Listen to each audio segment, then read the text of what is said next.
effectively today would decide the lineup of the semi-finals.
A very good afternoon, everybody. We are live from the VVIP Jawaharlal Nehru Stadium, Ghaziabad for Khiladix Legends Cricket Trophy 2023.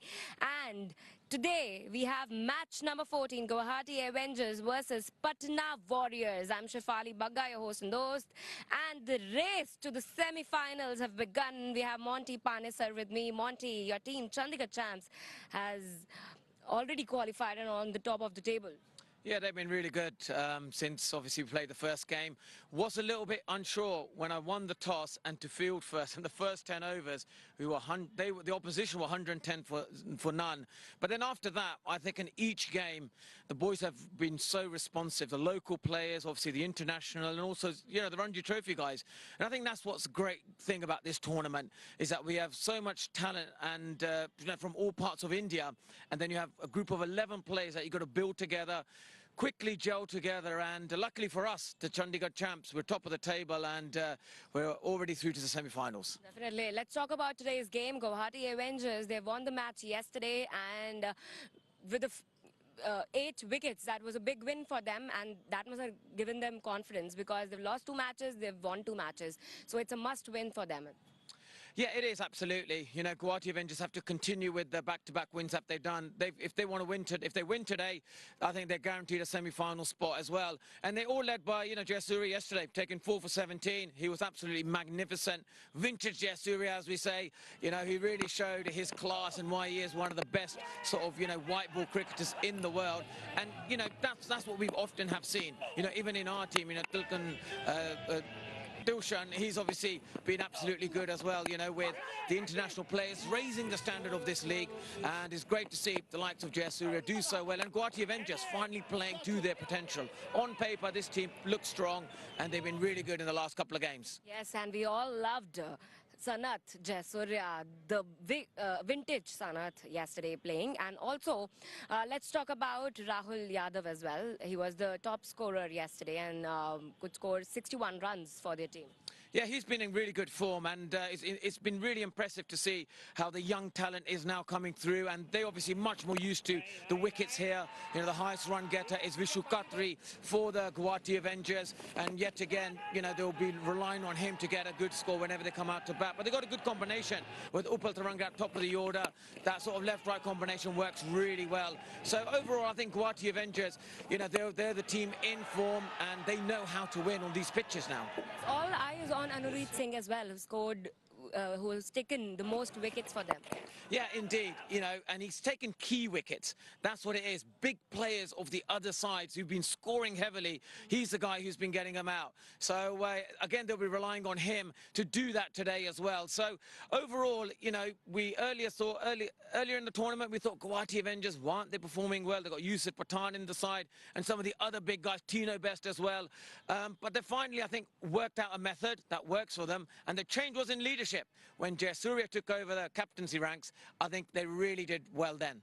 Yes, and they are on number 4, but today's win is important for them. But if they lose, they have to make sure that they don't lose with a big margin. Yeah, that's going to be the key, because Patna Warriors still have mathematical chance of winning today. They've got to win really with a huge margin. And in their team, obviously, Mavinder Bisla is the guy who's actually scored the most, given him a really good start in the last couple of games. But then when he gets out, they just fall like a deck of cards. And obviously their captain, Freesat Marif, he hasn't, done very well with the bat. So he'll be hoping today on slightly flatter conditions that he's able to actually, show why he was actually one of the good all-rounders of Sri Lankan cricket. Yes, and we are all set for the race to the semi-finals because it has just begun and you were there for the toss. Let's have a look. Welcome to match 14, the Khiladix, the Legends Cricket Trophy.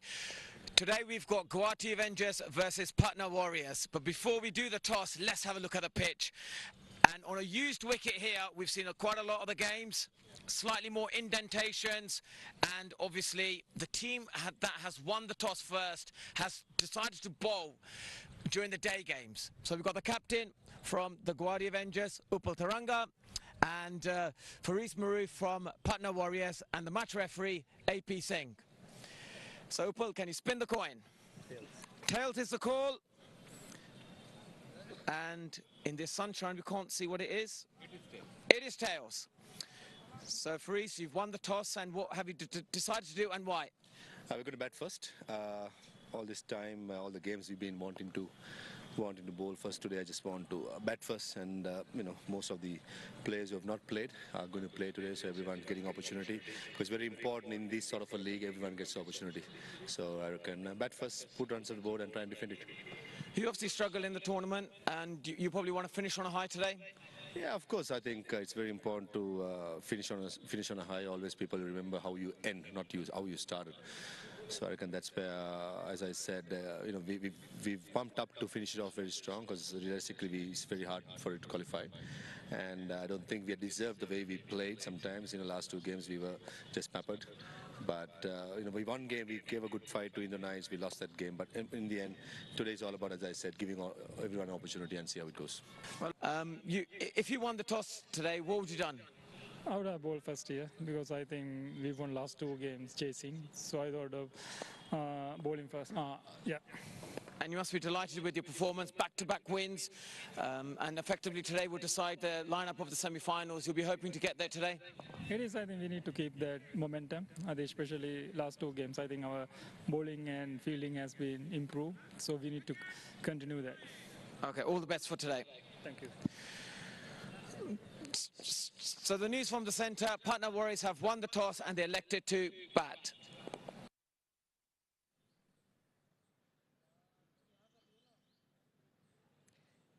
Let's have a look at the teams, Monty. Let's talk about Patna first. They must be having high expectations and hopes from Marvinder Bisla.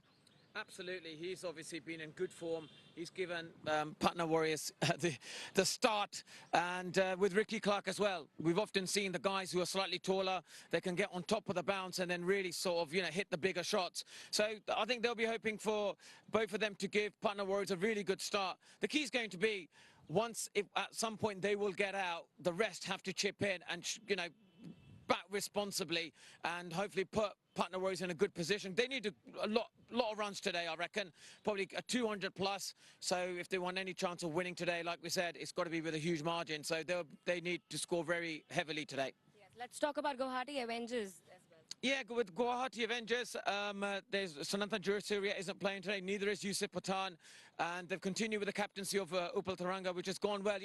Keeping behind the stumps, he obviously can see the game from a different angle.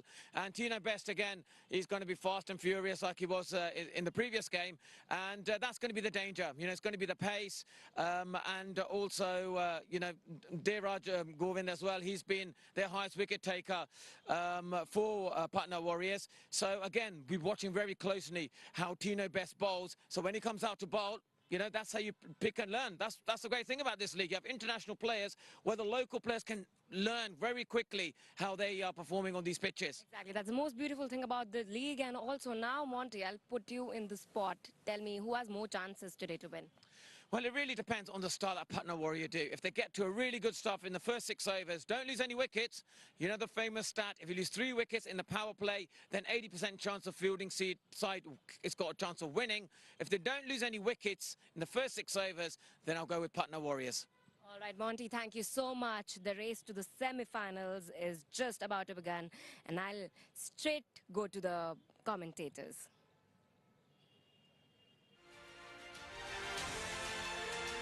Thank you so much, Shafali. Oh, what a game of cricket this is going to be. Patna playing for pride or still in there. It'll depend on the net run rate column. They got to pick up those 2 points for sure.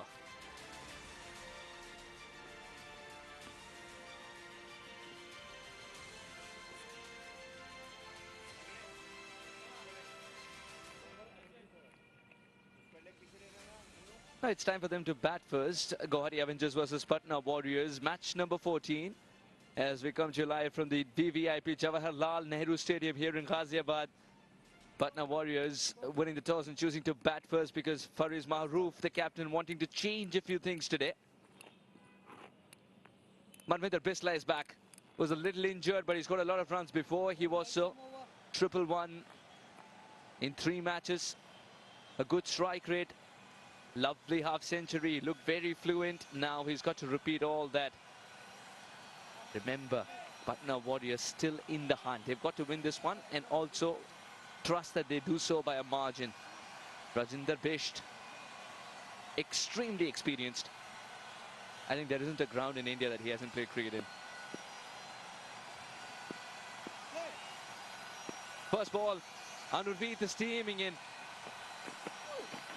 Lovely delivery, a bit of swing. It's a bright sunny day here in Ghaziabad. And it is lovely also for the fast bowler because of the wind factor. The flags are not frowning at all. Anurveet Singh in 5 games has picked up 7 wickets, and those have been top order batters. Best of 3 for 24. In rhythm. Almost chopped it on. The plan worked. In a format that so many times rewarded the batters more, here is another occasion of that happening. What more do you do as a bowler? A hint, a swing, generate that under edge. Any other day, that's what you tell yourself. Any other day, leg stump would have been picked back. It's a good start for Anurveet Singh. It's a good start for Guwahati Avengers as they try to put some pressure. Still in search of that first wicket. Can it come in the first over itself? Somehow, he's managed to squeeze that in the gap for 4. I think initially he went for a tennis shot and then decided to go for the cut shot as well. Found a definition in between those two and he's got it for 4. What do you call this? His only aim was to put it in the gap and he did so brilliantly. First boundary coming in.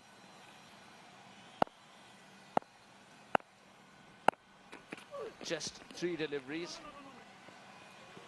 Yeah, the first boundary coming in, just 3 deliveries. We didn't have to wait much. Still, that control factor is missing out. This is going to hurt a little bit.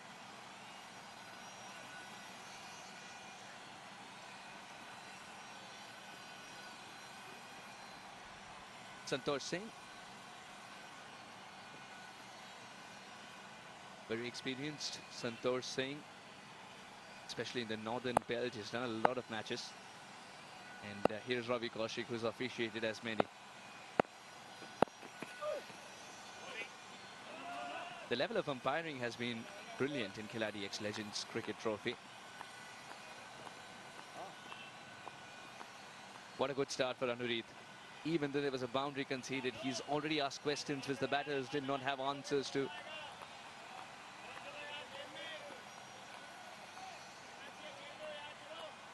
He's so good with the slower deliveries as well, but the first over, first spell is always about those swinging deliveries and cutters.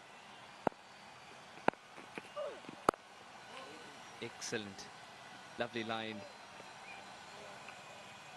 End of the first over, 5 without a wicket.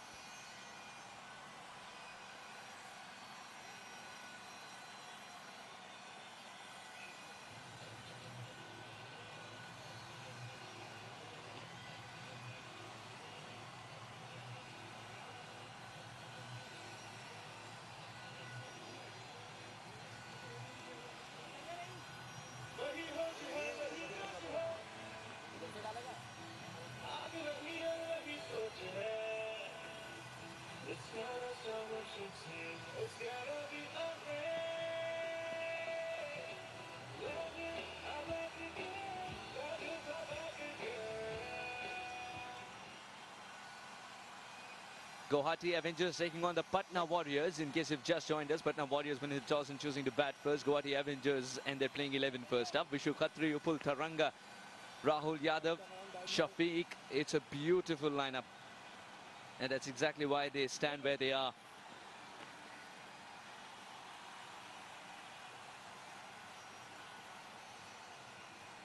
Semi-finals is not a dream anymore for them. They're in there already. For Patna Warriors, however, winning by a margin, can try and open up new debates in that points table. Varun from the commentary box end. It's time for spin. In the second over itself, 5 matches, 5 wickets. A lovely economy given the fact that he's operating in the power play. 2 for 15 is his best. And when it's time for spin out there, it's time for some spin in the commentary box too. Welcome, Monty. You're having a very busy day, I can see. Beautiful shot. It'll go for 4. Teasing the fielder till the end.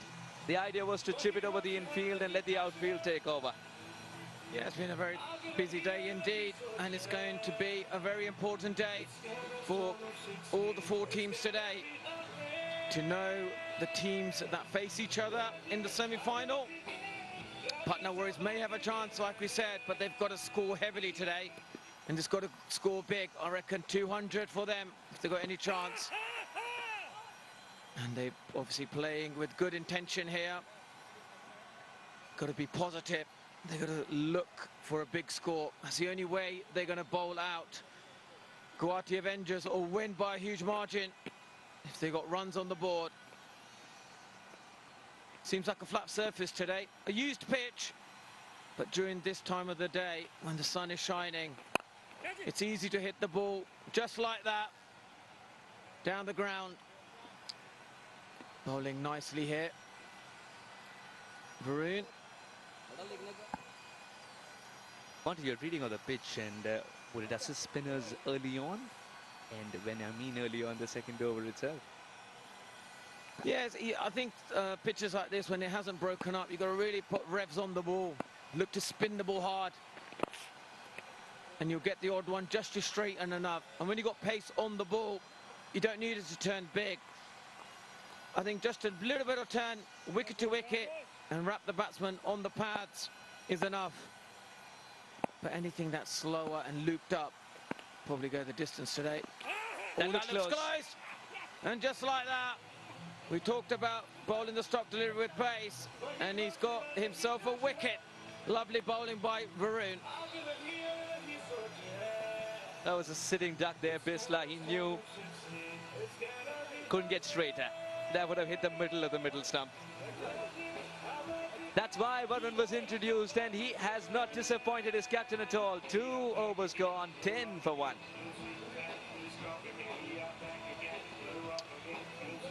And yeah, Rajinder only scored 4 runs, didn't trouble the score as much, and it's 10 for 1, Warriors.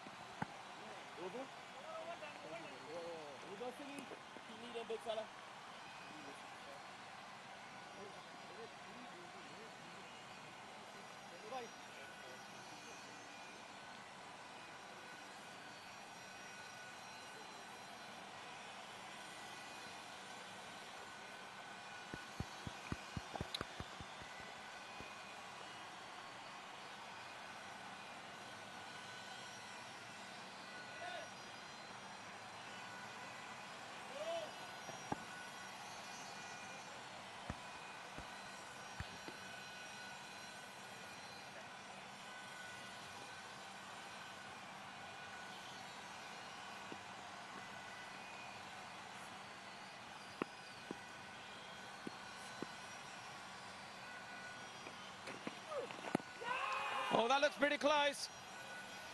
And that's gone down probably the leg side. But Anurit Singh has been impressive throughout the tournament. He's really able to work, find out the lengths to bowl, and also that ball going in is his strength. So naturally bowls it in, and he gets a bit of swing as well. Lovely bowler. He's looking for LBW, bowled, and he's bowling quick. Anurit Singh, every time you say he's going to bowl quick, he's going to deliver a slower delivery too. Oh, the swing. This is extravagant swing. The bounce as well, so much so that the stumps are falling short. Look at that extra bit of bounce. From that length, usually the middle stump is pegged back. How lucky has Bisla been today? Survived an under edge, now this as well. Yeah, they tend to find that the guys who swing hard at the ball, they put the bowler under pressure. And that's beautiful bowling. Lovely. Trying to flick it over leg stump, but that was just done in for pace and movement off the pitch.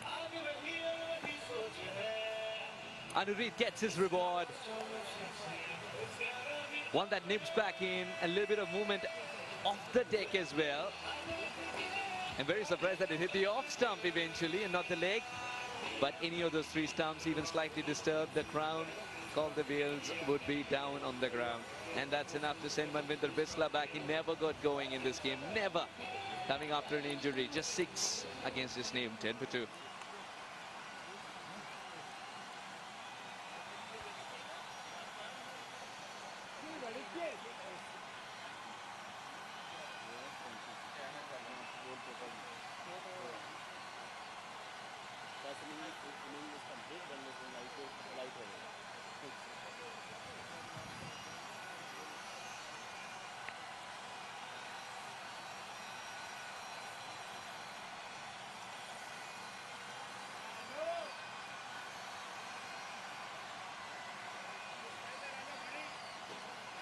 Yeah, this is brilliant bowling from Anrit Singh and his fellow senior bowler, Tino Best, is obviously helping him a lot out there, having a word in his ear, telling him how to bowl in these conditions, and also telling him to bowl to his strengths, which is actually the in-duck-up and going into the batsman. This is perfect bowling. You've seen it so many times with gloomy skies back in England. Sunny skies, the skill doesn't change. Monty, Mehta comes out. Absolutely, there's no flies on Anrit Singh today. He exactly knows how to bowl on these wickets, and that's what we often have seen. That some of the players early on in the games, you think, well, that their strength is, you know, is probably like Anrit Singh, is to bowl that stock delivery going in. And obviously the new batsman is Kapil. And that's nicely bowling full. You've got to bowl full on these pitches, especially when there's movement and swing early doors with the new ball. Anrit is pushing hard and pushing in front, actually. He wants that slip in place. I think he's quietly put in a petition to the captain that give me a slip. There is so much swing. I'm not scared of pitching it up either. If he wants to drive me through covers, let him. But that outside edge can be my best friend. Oh, the one that comes back in. It's such a joy to watch when you see batters clueless in a game that's been dominated by batters. Kapil's not off the mark yet, and this, what he's received, is a lovely delivery for someone who's yet to get off the mark. Yeah, absolutely. You know, spot on there. It's nice to see when bowlers on top of the batters. It might very much be in a batters tournament. And spin bowlers, I'll say. Left-arm spinners in particular. But there's some captains who decide not to bowl themselves sometimes. Oh, this one came back in very sharply. Would you believe it? Only a bit of bat could have saved him there. Did pick up a wicket, but still some disappointment with which this over ends for Anrit. 10 for 2.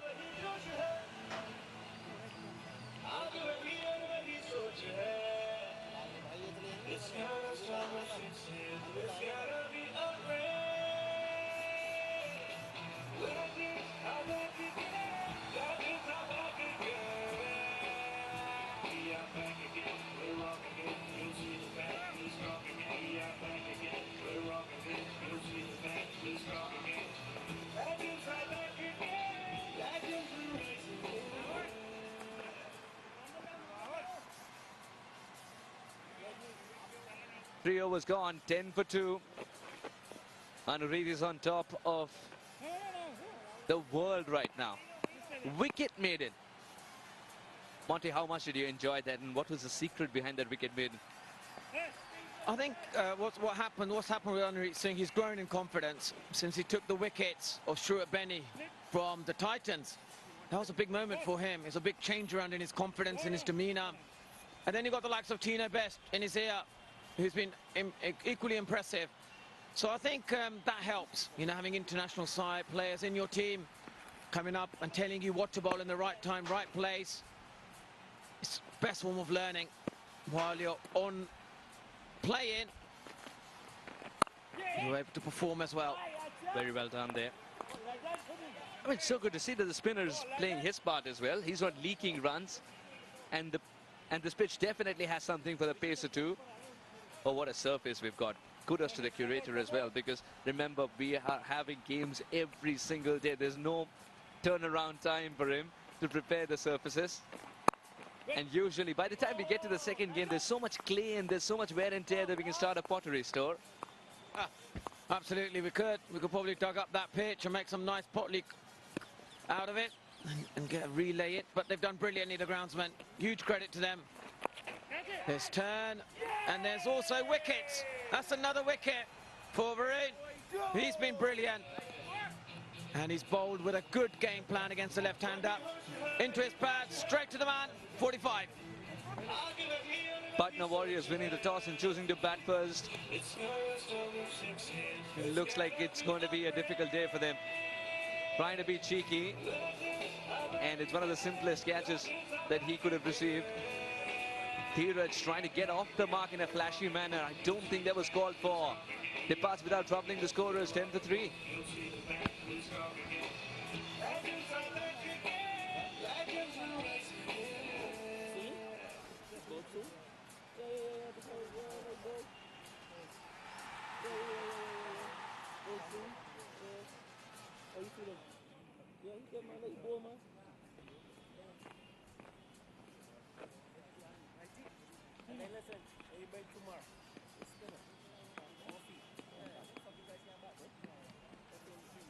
Come on, buddy, come on!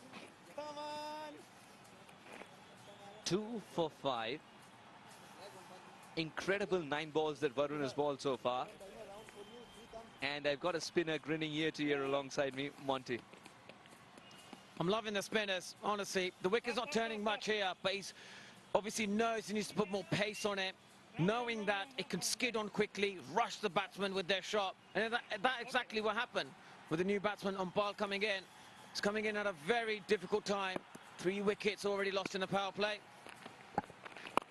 And that's perhaps the first delivery where he's shown Varun's not a spin bowling machine. Yeah, just trying a bit too hard there. Probably trying to, right thing to do. Give it a bit of air, bowl a bit slower. He's already got 2 wickets for 6 runs. With 2 balls to go, a slip, I think is the right thing. Got to attack. You're talking about the skid and getting that on this surface.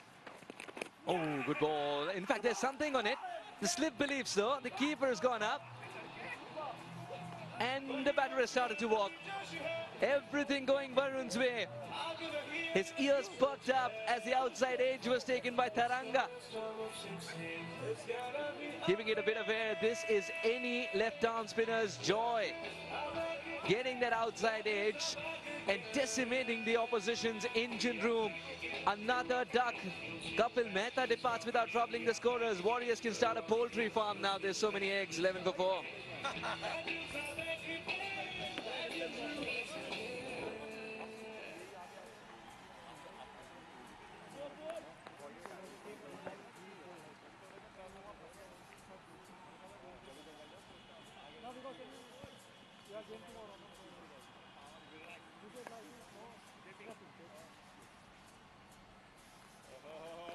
Come on, lads, come on!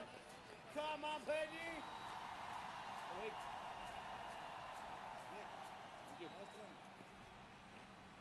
And a ball left for Varun, and he's picked up another wicket. 11 for 4. Patna Warriors, and they're trying to figure out what is Varun up to with the ball in hand. Oh, well, almost went up in appeal. What an over this has turned out to be. 1 run and 2 wickets. 4 overs gone, 11 for 4.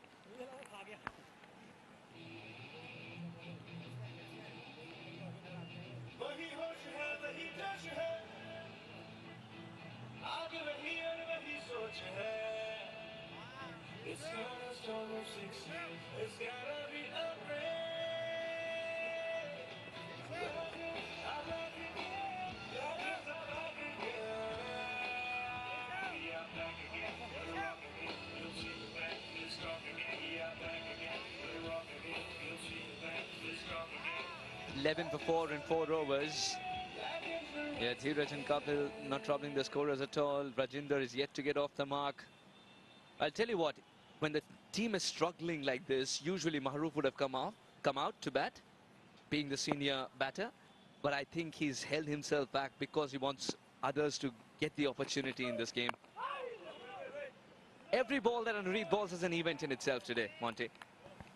He very much has been, and he's been brilliant from the get-go. That first delivery when Bisla struggled, and then since then he's really just attacked that crease.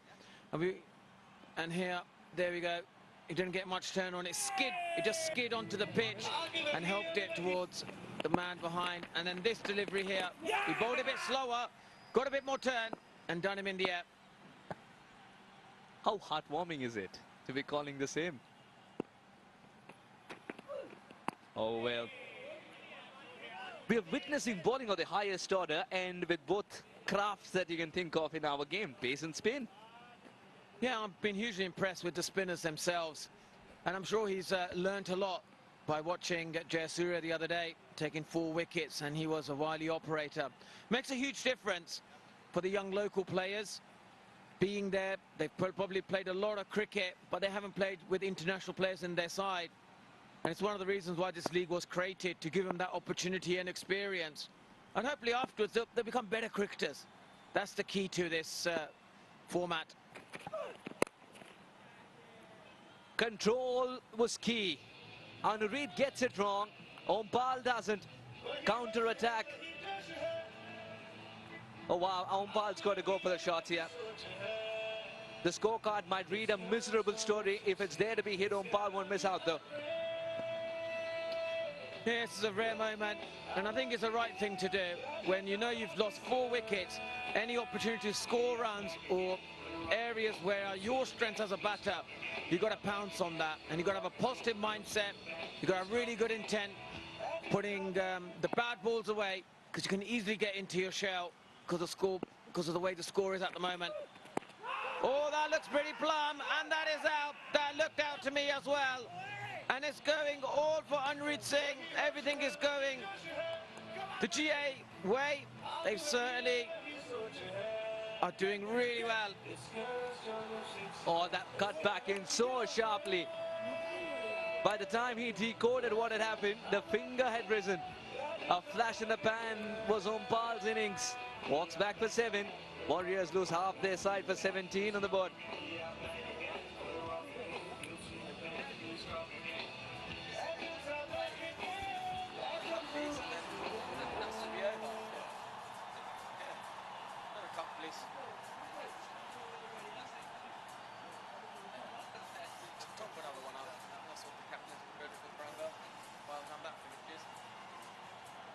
Over, I'll say, my prediction. I just think the batters haven't really adapted. They haven't adapted at all. It's not that bad of all. 17 for 5 and 4.4. I've got Monty Panesar alongside me, who happened to do the pitch report as well. Does it say somewhere on the pitch, batsmen beware? It did say on them slightly darker patches, but I don't think the batsmen are adapting to that.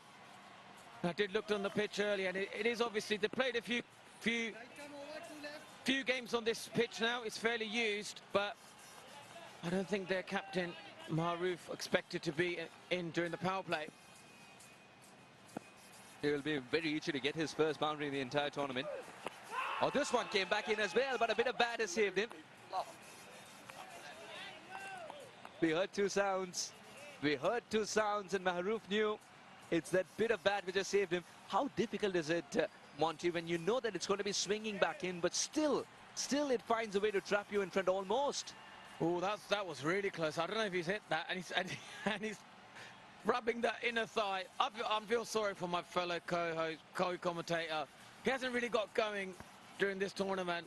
Poor fellow struggled, hasn't he? Only 20 runs. He's captained the side well.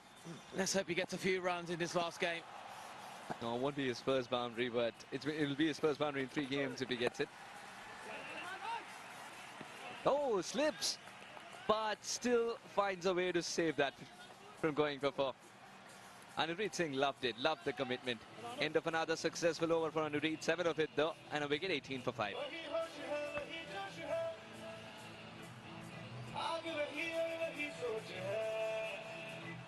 It's not a storm of 16, it's gotta be a rain.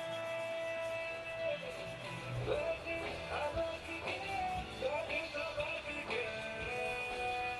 We are back again, we're rocking it, so she's back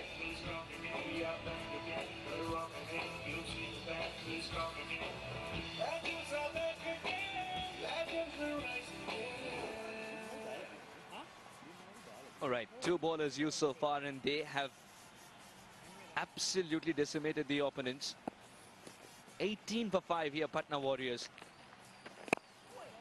And Varun continues to bowl. It's only right that the captain says, I don't want to hold you back. You're bowling brilliantly. Let's go for the kill. Absolutely, and I think they've been really good getting the slip in there. Psychologically puts it, there we go there. That was a bit more quicker with the arm. Bowled it with pace, and they just skid onto the wickets. And then again here, lovely bowling. Possibly expected to turn, so then he could hit it over the fine leg fielder, but it didn't. It skid on with his arm, and because of that angle, it went straight to the man. And nothing that's been clever bowling. Just bowling a bit quicker into the pitch. And now he's got the confidence to have the variation of pace. The previous wicket, he bowled it slightly slower. Got the ball over the wall. As we say, as a spinning coach would say, get the ball over the wall to get some nice shape on it. He certainly did in that last wicket he got. Monty, how do you bowl to somebody like Kevin Peterson, because you bowl a lot, especially when you know that the righty can turn into lefty any time? The field that's been offered to you has been to bowl to a right-handed batter. And as a spinner, even though getting cues, he was very late in the way he made the switch. Yeah, you always got to block the boundary options. That's what you got to first thing. You think, where is Kevin Peterson going to hit me for a boundary? That's the first thing you do, and you block the boundary option. Oh, good ball. Just love the variation as well here in pace. It's not that kind of a wicket where you just let the ball go with your doorknob action and let the pitch do the rest. He's definitely putting in some effort, and where is he getting it right? I think he quickly realised that the ball wasn't turning like it has been doing some of the other games they played. But here he's bowled it with pace and a bit more. You can see the snap in his action. End of the over, 20 for 5, the Patna Warriors.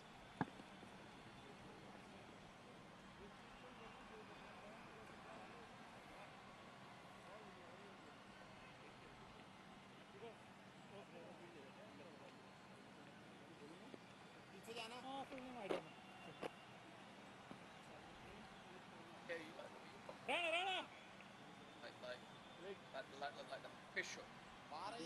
Fish hook. No, you know this is like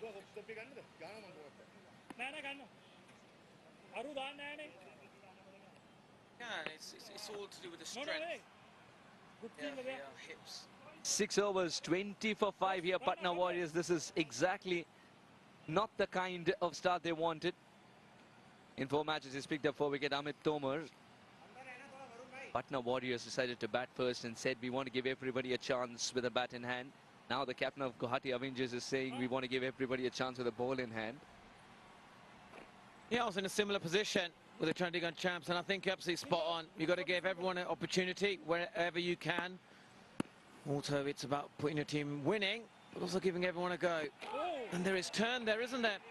And here, the reason he's getting more turn is because the arm's lower. He's getting a bit more side spin. And that's obviously the variation we're seeing. And here we go. The arm's a bit more lower, and he's getting a bit more turn. And they've got a leg slip in place. A deep square, deep mid-wicket. And that mid-wicket person is coming in a bit tighter. He's got to keep that arm low. Oh, that's nicely tucked away.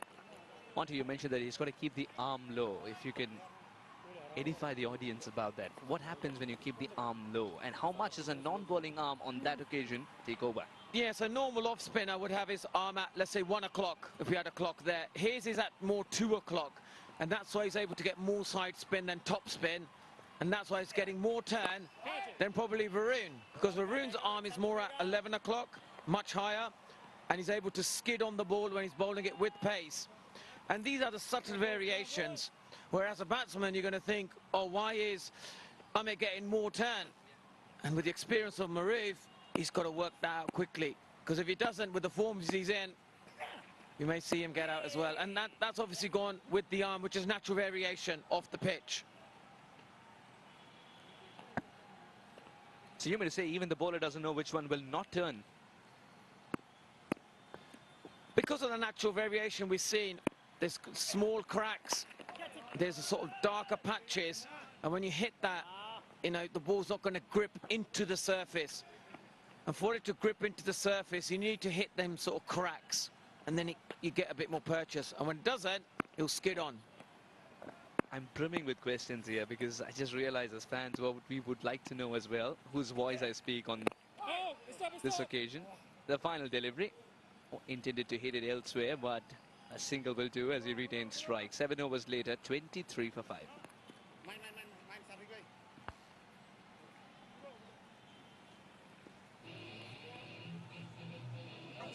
think it's like, you know, when you're rolling it slower in the air. So in the air it's slow, but it's got a lot more revs on it. It's quicker off the pitch than it is pacing in the air. That's what it means by bite.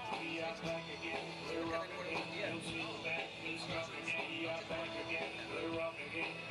Champs sitting very pretty up top.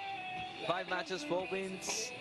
A positive net run rate. Knights, number 2, Titans, who will have a game later today. Number 3, Avengers. They've got to maintain their number 4 spot with a win today. Warriors and Ninjas. Well, Warriors have got to win by a margin as well. It's number 4 versus number 5.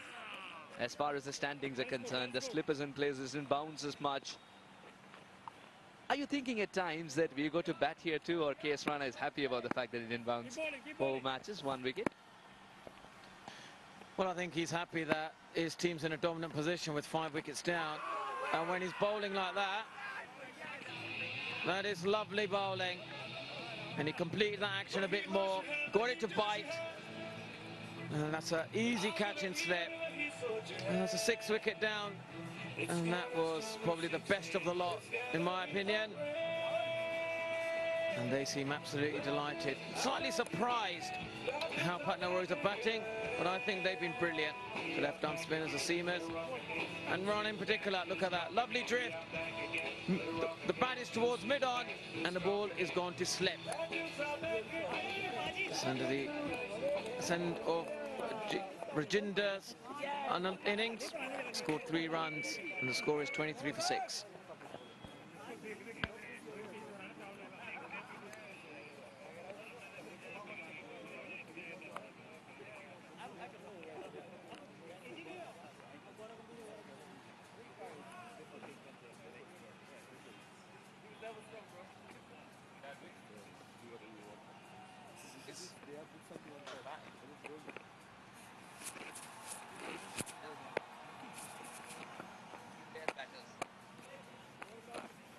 Quick, guys.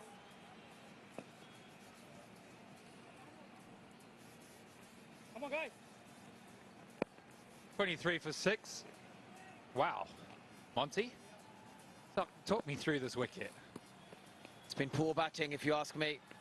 They haven't really adapted. They've obviously bowled with a bit of variations. There's not much demons in the pitch.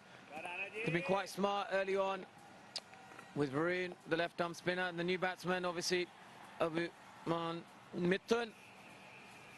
And, yeah, Anrit Singh got a bit of seam movement, but balls like that, they just haven't worked out a method.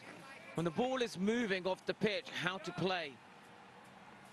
Certainly not a 23 for 6 wicket. Yeah, daytime wickets, they've differed a little bit from the games in the evening, mostly down to a little bit of the dew factor. But as a left-arm spinner, you must love watching that. Yeah, I certainly do. And I love the variation of left-arm spinners that they have been in this game, in this tournament. And, you know, we often say how much of an international player makes a huge difference. I think Jayasuriya's leadership, the way he's bowled, it's lifted the confidence of the other left-arm spinners. These guys are bowling beautiful now. And it is helping Rana to actually give pace off, hang it in the air, very much like Bishan Singh Bedi used to, because of the position they're in. Send of the over, 24 for 6.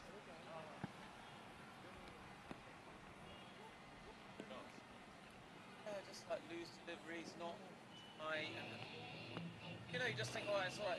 There's a bit of movement. They're going to control well. Let's hang in that. When it's developed, going after it. Just hang in on. Lock it in, you know. Get inside half the bat.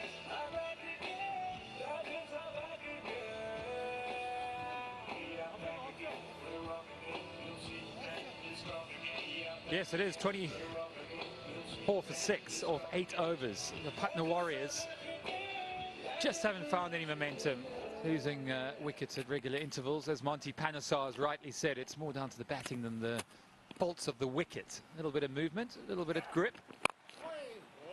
Abu Manu Mutun, they're expected to take wickets, not so much score runs, Monty.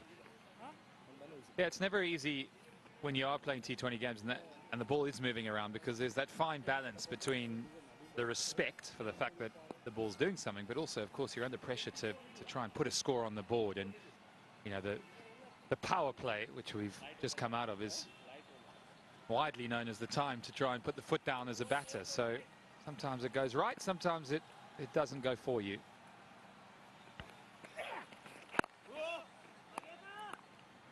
Yeah, it's a huge responsibility on the captain now, Marif. He's got to somehow just bat all the way through. That's got to be the key here now. And yeah, I've just been surprised with the decision making from the batters. I think they've panicked when they've seen a bit of movement. They've kind of panicked and played a rash shot and given their wickets away, rather than having a calm head and just giving themselves time. You know, they could have played catch up later on, but I think they've been outsmarted by the Avengers today. And also a bit of panic as well from the Warriors. Good shot. Good shot, Skip. 6 runs.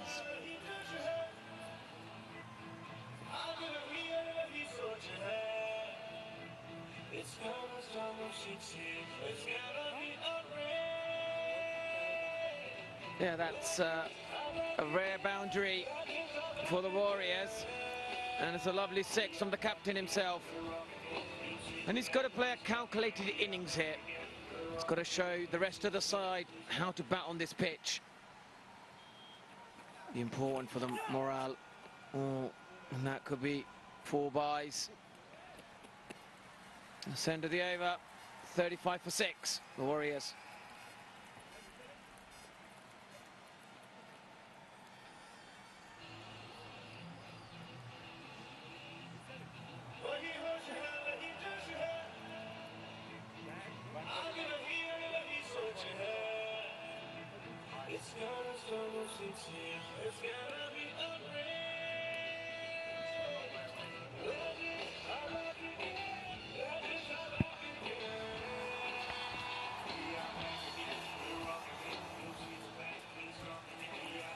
Yeah, a couple of boundaries for the Skip.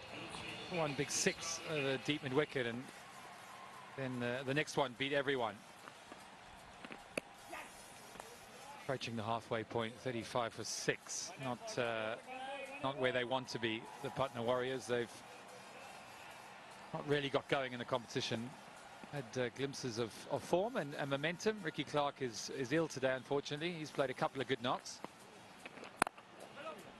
But hopefully the skipper, Parviz, whose highest score in T20 cricket is 55. Can he better that, Monty? Is today the day? Well, let's hope so for him, our co-commentator. I sometimes feel sorry for the guy when he comes out to bat. He hasn't really got going. Let's hope today we see the best of him. He's a lovely fella. He's been a fine all-rounder for Sri Lanka. And he's batting nicely here. He's given himself a chance. But this is the problem. When Bisla gets out, they just fall like a deck of cards. They've been in these positions time and time again. Just really haven't had anyone in the middle to hold the innings together. Been their highest run scorer. And often we've seen when teams lose, it becomes a habit. Yeah, you're right. I would say that in these shortened competitions where you've got 10 days really to find your feet, it's a little bit hit and miss. You know, you either hit the ground running or you work it out very quickly, but you don't have a lot of time to find form. You know, batters don't have, you know, 3 or 4 games to get into it. You've got to get into it right from the off, and yeah, it's tough. It's a T20 is an unforgiving game because you've got to go hard from ball 1. You can't just stick around and, you know, work your way into form. You've got to hit the ground running. So it's not easy, and the Patna Warriors have definitely found it tough. Yeah, they have indeed. And you often see that if you can't get your form up and running in these short franchise games, you can soon get yourself into a massive hole like the Warriors have done. And the centre of the over, 40 for 6, the Warriors. And time for a strategic timeout. But he hurt your head, but he does your head. I'll give a heel and he sold your head. It's gotta start with 6 years. It's gotta be a ring. Legends, I like it. Legends, I like it. We are back again. We're rocking it. You'll see the back. It's rocking it. We are back again. We're rocking it. You'll see the back. It's rocking it. Legends, I like it. Legends, I like it. Ginger, garlic, whatever it is, I have that and I'm like, oh, that feels a lot better. Have a massive bowl of it. It's got everything in there, yeah, that South Indian soup. Yeah, everything in it. Honestly, it cleans you out. It's there in the breakfast. Well, if I keep having the North Indian food, man. No, it's like rotis and masalas and all that kind of stuff. It's too rich. Yeah, since Bisla got out, they kept them falling like a deck of cards. And I reckon there's a mobile number in there. And unfortunately, 6 wickets down after 10 overs. It's been the worst batting performance for Patna Warriors. And they've got to get something out of this game. It's their last game of the tournament. There was a hoping to get a big run fest, but unfortunately, I think their chance of semi-final is certainly out. And this is the highlights here. This was a lovely start. They obviously started positively, but then there we go. Bowled a heavy stock ball, skidded on, and that was absolutely adjacent. And this is Bisla, probably playing the wrong shot, hitting the top of off. Lovely catch at 45, and he hang it in the air. Lovely bowling, slightly slower, easy catch, and even Upal Taranga was delighted with that. And then they got a few rare boundaries going. But then this was plumb again, next ball, 6 and out. That's how it's been the case with this side, and this was lovely bowling, beautiful guile, best of the lot in my opinion. And then the captain got in the act, and he's got to play a big innings today. Got a huge responsibility in the next 10 overs.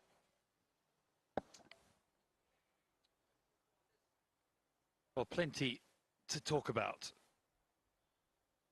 in this afternoon's match. 6 down, Guwahati Avengers. Well, that has been the talk of the day. 2 wickets to Anureed, Varun with 3. It's all been about the bowlers. And Amit and Rana are looking dangerous too. So it's a Guwahati Avengers affair.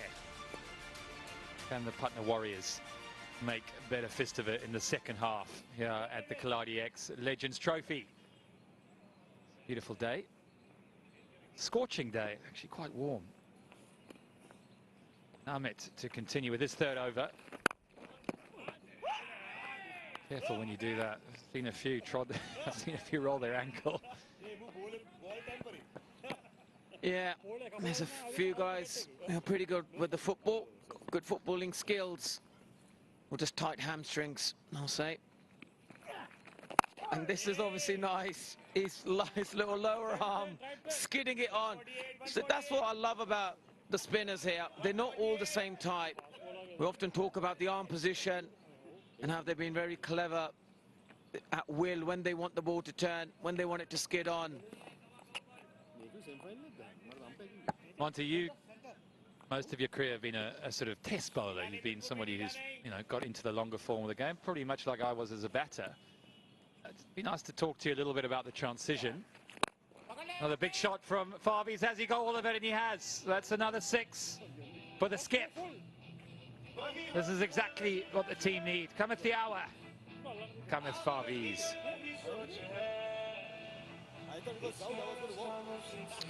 Yeah, when the going gets tough, the tough get going, and Maroon certainly is showing his toughness here. Forcing the momentum back on the opposition. And he's not going to sit down wandering. He's definitely going to go after him and put pressure back on. The right thing to do. And they need to get some momentum in their innings. I like these options from the skip. He's playing with a spin. He's trying to hit out to that deep mid-wicket. There's a vacant area out there. Mid on his back, deep square leg. But there's a nice gap out there, which you can see he's identifying. Monty, I want to come back to that, and particularly the opportunity I had to play with you in that series 2012 where you bowled. I mean, you bowled magically, it has to be said. It was a thing of beauty. And obviously a very memorable series for you and I here in India, particularly in Mumbai, where you played your first match. You missed out in the first series, and sorry, the first test. What were your thoughts when you came in to that test match? I mean, I suppose opportunistic in one way, but also must have been a bit nervous too. Yeah, it was my 3rd tour of India, and I always wanted, one of my goals was always to bowl really well in India, and that's a lovely shot. Send of the over, 57 for 6. 53 for 6.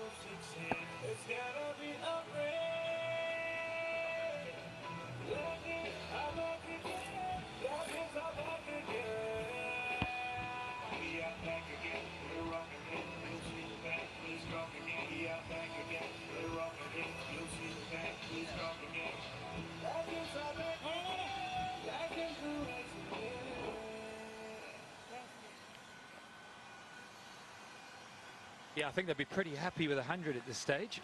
Still got 9 overs, but only 4 wickets in the hutch. So anything over 100 would be a little bit of a bonus.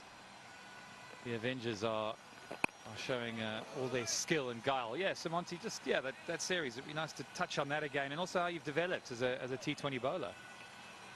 Yeah, I think I just wasn't probably a 3-dimensional cricketer, so I wasn't able to force my way into the side every game. And this Legends Leagues and the sort of franchise new leagues which are being formed is obviously a great opportunity. It's another lovely boundary, and this is the right thing they're doing. Just ticking along nicely now. And we often see that left-arm spinners play a huge role in T20 cricket, and now obviously getting, you know, plenty of opportunities to play. That probably there's lots of cricket left in me. You know, and a lot of people around this part of the world feel that I wasn't, you know, well supported when I played for England. They feel I was a 300-plus test wicket campaigner with the ability that I had. And I remember Rahul Dravid said to me, he goes, Monty, you will play 100 test matches. That's the type of bowler you are. But unfortunately, a lot of people feel that I just wasn't well supported by the board back home. Did you feel that? I probably felt that. If I was good with the bat, a better fielder, you know, that's the requirements when you're back home in England. You don't often play 2 spinners. So I remember Andy Flower saying to me, look, you're going to have healthy competition with Graham Swan, who I know is a better all-round cricketer. He's a great slip fielder, good all-round batter, got important low-order runs. And unfortunately, I knew I was going to be the 2nd spinner. Did you, when you had the chance to be the sole spinner, did that give you confidence? Did you rise to that occasion? I mean, some people find that quite a lot of pressure. Was that something that you thought, right, I'm the main man now, thank heavens, let's go? I think what helped me was at Northants, playing on turning pitches, and also speaking to the likes, being very lucky with Nick Cook as a left-arm spinner.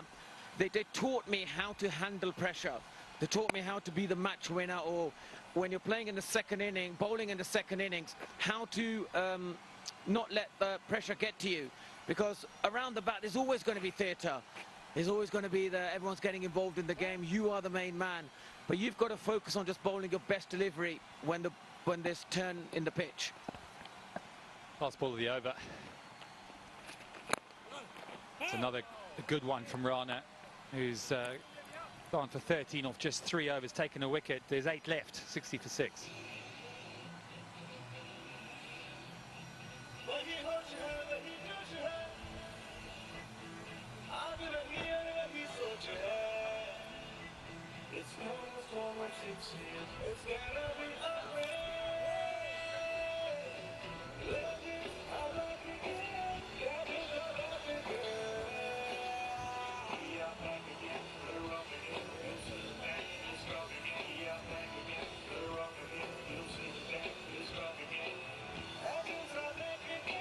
Yes, your eyes are not deceiving you. They are 6 down for 60 of 12. So it is definitely not the start that Umesh Patwal and his fellow skipper Faviz Maruf would have liked. They've been behind the 8 ball in this competition so far.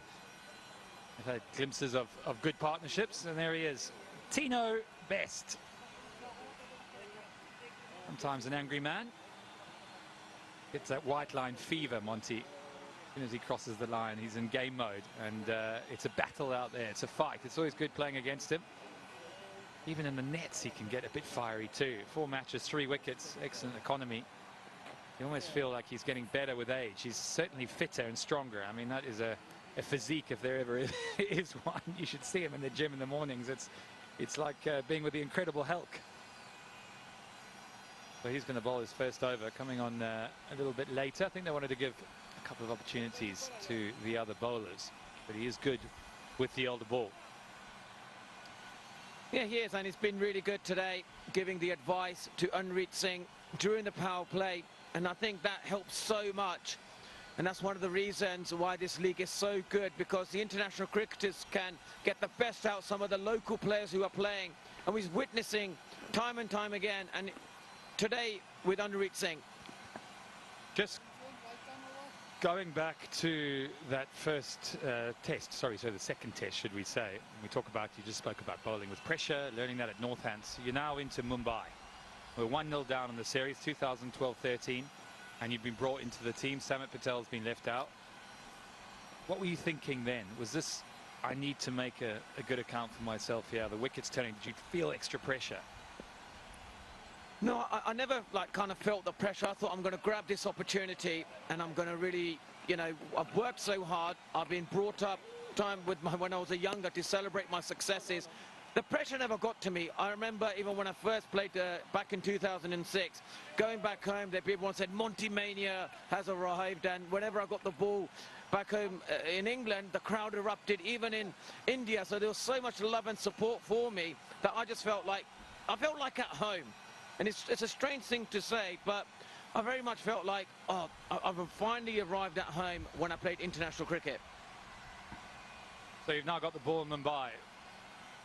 Bowling at Sachin, you bowled an absolute beauty to him, didn't you? Just talk us through a little bit of those wickets you took. I mean, you took how many wickets in that match? Well, you took a great catch off Virat Kohli, and that's one of the reasons you're my good friend, because if you dropped it, I would never talk to you ever again. And I think, we were all... I think that's the great thing about playing in India, because that was a really strong side. And I think Duncan Fletcher, he said that, let's produce a real turning deck. And it worked in our favour, because me and Swanee, we've been brought up on Northant pitches where the ball turned. So we felt like we was at Wantage Road, and we knew what we were doing. And I remember Ravi Shastri coming up to me and said, Monty, you guys are bowling it much quicker than the Indian spinners. And I just felt that possibly was a tactical error on Duncan Fletcher's behalf, and it was in our favour. And then the momentum shifted. We won that test match, and Kevin Peterson, he played an unbelievable innings on a turning pitch. That 180, I think, kind of like set the tone for us. And that's the thing. Since then, no team has won a test series because they don't have a Kevin Peterson in their side or an Alistair Cook. Alistair Cook is able to bat long, Kevin Peterson, he scores quickly. And I think since then, we just haven't seen a batsman come to India who can bat quickly like Kevin Peterson. We'll hold that thought. Or no Monty Panesar or Graham Swan to put that in there. Tino continues with his array of slow deliveries. It's not the normal Tino best we see charging and trying to blow people's heads off. He's bowling within himself, so there's a lot of brain behind the brawn. Maruf 26 of 23. They just edged their way up to 63 now. Not able to take the risks that they would like because they've lost those 6 wickets. But fascinating insight from you, Monty. Really good to hear your thoughts on what was a special series for all of us. And let's hope we're the only team that ever win in India. Yeah, we're the only team have ever won, and since then it's been dominant. We often talk about the big series, England, Australia, the Ashes, but I think it's any test team, especially Australia or England, who are going to be coming hopefully later on in India. That is what it's all about now, because winning a test series in India is where a lot of the test nations are focusing. And the reason they can't do it is India are just so good. And also with the World Cup coming up in October, I think India are favourites to win, you know, because it's just so difficult to win in India. They're so dominant. Last ball from Tino, and it reveals a thick edge for the skip Maruf, who now moves on to 30. There's 7 left. It's 67 for 6.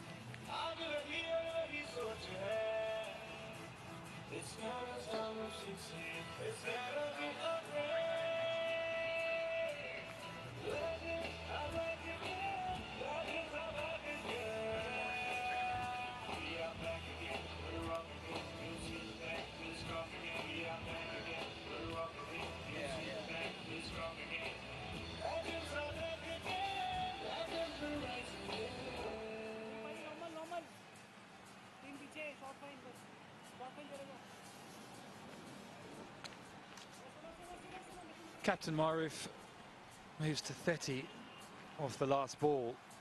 It's a thick outside edge for 4. Varun's been excellent, 8 off 3 overs and 3 wickets to go with it. So he continues his good form throughout the competition. Anurit bowling his induckers, took 2 very good wickets. One of Maninda Bisla, who's been in excellent form too. So the bowlers in charge at the moment. But it is a good partnership. 44 from 34 now between Mithun and the skip. Mid off, mid on. Spread field as you would expect. And a bit of purchase from the left arm tweakers in this daytime match. Onto you talking about that series in India, moving the conversation on slightly. We're seeing a slightly different era of Test cricket. More Kevin Peterson than Alistair Cook. Talk us through this thoughts on Bazball and what you make of the current situation of English cricket. Yeah, look, I think they're going through a honeymoon period at the moment. I don't think Bazball is going to last. And the real test is going to be when they play against Australia and also when they come to India. And if they win a series in India, then I will definitely say there is something to do with the term Bazball. I just think it's a new thing they're doing at the moment. They're playing attacking cricket and they're chancing their arm. And we'll really find out about the value of Bazball when the Ashes start in England this summer. Yeah, I tend to agree with you. I think that it has been a honeymoon period. I think you've got to have the players to play in the way that in the fashion that they have, and I think they've come across some exceptional players. I mean, Harry Brook for one is a diamond. Joe Reed continues on his merry way, and of course Ben Stokes is the X factor. And that's out. That's out. The partnership comes to an end. There was a bit of Bazball in that shot. And Mithun goes for 14. Yeah, very much. This is how to play Bazball, but you've got to watch the ball. And unfortunately, he didn't watch it, and it cannoned onto the stumps.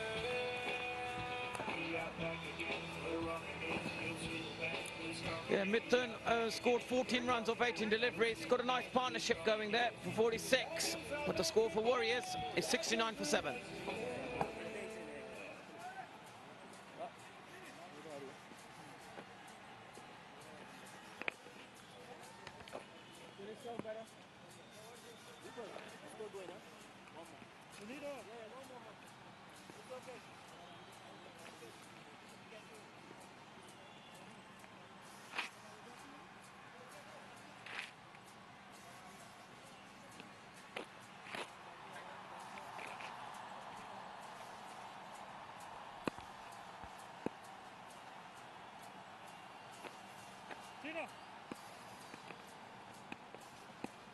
Hari Singh, the big beard, walks to the crease. He's not going to die wondering.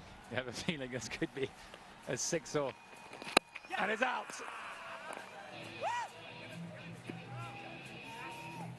That's a fifer for Varun, who does him, all ends up with flight and a bit of deception as well. Hari Singh completely misses it. And Varun is the hero. He has 5. Yeah, this was lovely bowling. Tossed it up in the air. And he obviously thought it was gone for a 6 with his head already going up. I think they're trying to play baseball. You can see how difficult it is for the Patna Warriors. Hari Singh is out. First ball for naught. And the Warriors are 69 for 8.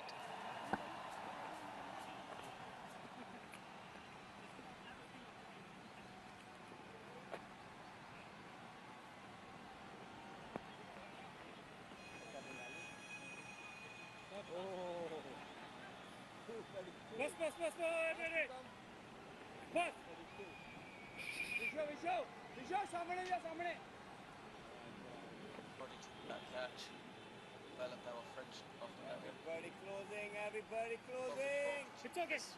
Hit it open.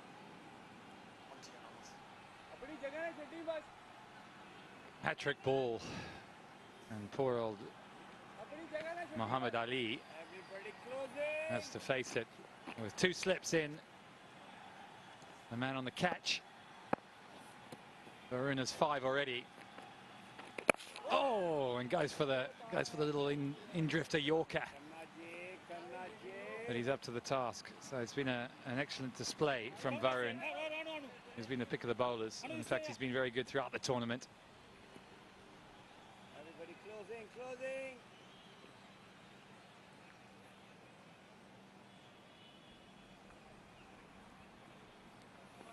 Brilliant bowling, the first fiver of the tournament. 5 for 11. And his last ball coming up. Can he get another wicket? Lovely delivery. Bit of turn and bite. Beautiful spell from Varun Khanna. He's been absolutely brilliant from the first ball go. And it's got his team into a winning position.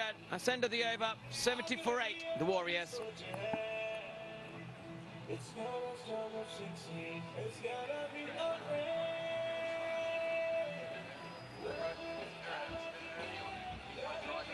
was obviously young and he was a bit more aggressive. And I think now he probably been a further leg and just whacked it. A good length ball, and it went. He took a really good catch. Back on, bam, big catch.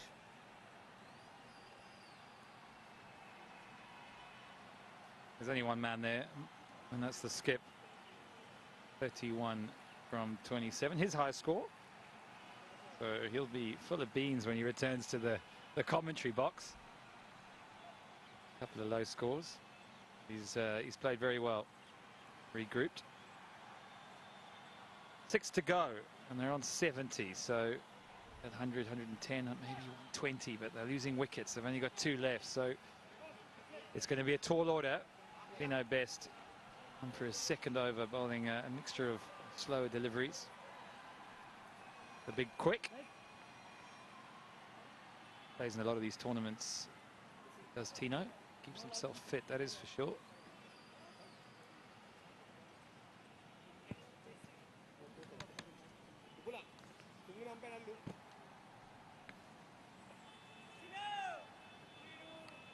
Yeah, the Ashes will be a deciding factor, Monty. Different proposition against the likes of Cummins and Hazelwood.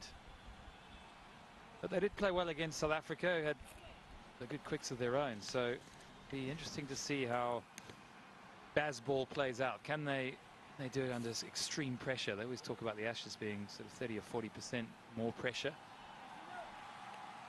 I guess they won't die wondering, though, that's for sure. Yeah, they won't, and they did really well in Pakistan. 3 wins in a row, and they were absolutely dominant against Pakistan. And the way Ben Stokes declared in that first test match, that was brilliant. And on pitches that are docile, it's difficult to take 20 wickets in Pakistan, but they were really good. They dominated the side. Babar Azam didn't have a clue. He always had plan A, never had a plan B, and Ben Stokes was always ahead of the game with him. And it was peculiar, some of the decision-makings they made. They've got some great fast bowlers, that part of the world. I don't know why they didn't produce green pitches to their strengths. Maybe the pressure, you know, Test cricket is going back to Pakistan, and maybe they want to play 4 to 5 days. But it was brilliant from England. They absolutely dominated them, and there was like 3 wins in a row. Before then, it was Nasser Hussain back in 2000. Then it was, I reckon, if my memory serves me right, because I love my cricket, 1969, possibly. Ted Dexter was the other one. And that was it. And then Ben Stokes, 3 in a row. The Monty show. Keep telling us, Monty. It's all down to conditions, isn't it? England tends to do a bit more. Interesting to see what wickets they produce. Are they going to try and go with the old green seamer? Or I guess they'll try and look for fair wickets. They won't want it to be too green, but Baz ball conversation, should we call it, is largely down to conditions. And the ball is seaming and moving around. It does make things much more difficult. A guy like Zach Crawley is under quite a lot of pressure, a lot of talk about his technique, his defence. Where do you sit on that side?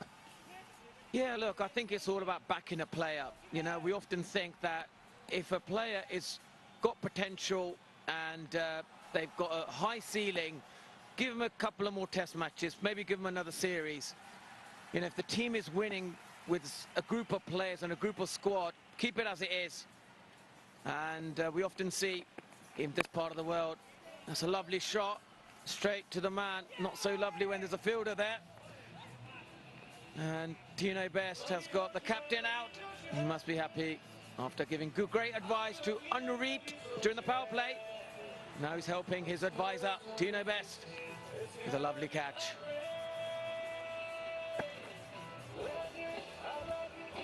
Slower ball on a good length, very difficult to hit in afternoon conditions here at the Nehru Stadium, and Parviz played a good knock. 31 from 28, his best. 3 fours, 2 sixes. Outdone by the Nous of Best, 71 for 9.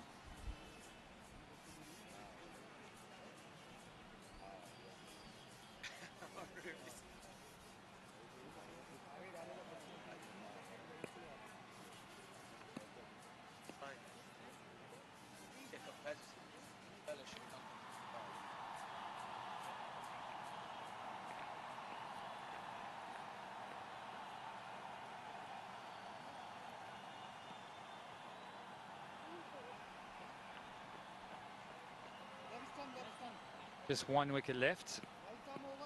Parviz Maruf replaced by Praveen. Patna Warriors not managing to get up to that 100 mark. Yeah, we were talking about Zach Crawley and this part of the world. They've put a huge pressure on KL Rahul. Should he be dropped? He's recently lost his contract as well. I think he scored runs away from India. He's done really well. He should be part of that World Test Championship squad. He's a brilliant player, and he's the type of player you should give another series. A few more test matches like Zach Crawley. But don't you think they've been backed? They have been backed. Zach Crawley's been given a huge opportunity. KL Rahul has played a lot through good and bad. Not saying he doesn't deserve his place, but there is an argument that you can overback someone. It's a really interesting conversation, because you kind of think if there's a good batsman who's scoring, let's say, he's got a better record away from India, you tend to back him. And then when Zach Crawley, who has shown his passages of play, he scored a double 100 against Pakistan, which was brilliant. And since then, he's found it very difficult.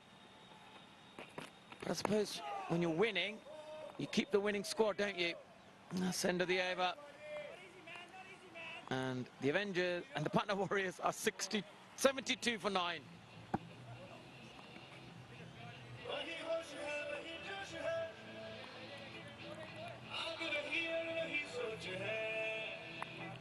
It's gonna storm of sixes. It's gonna be a rain. Legends are back again. Legends are back again. We are back again. We're rocking again. You'll see the back. We're strong again. We are back again. We're rocking again. You'll see the back. We're strong again. Legends are back again. Legends will rise again. 5 bowlers used so far, and Varun's decided to open the 5 fingers and show the world what a fifer this has turned out to be. An unreal economy of 2.7. He put his team up top right away. Just decimating the opponents there. Look at them stutter at 10 thrice, and then 11, the 4th wicket falls. By the time they get to 23, 6 of them are back in the hut. Oh, well bowled. Today's been a spinner's paradise. Monty, one more wicket. Where is it coming from? Or do you think they'll survive the 20 overs? That shall be the plan. I don't think there's any chance of that happening. Not when they're batting like this. I think they've just lacked. They haven't really come up with a game plan against the spin, in particular left-arm spinners. And they've just sort of been outdone by the spin, the trajectory, the variation. And then again, it's a full toss, straight to the man at long on.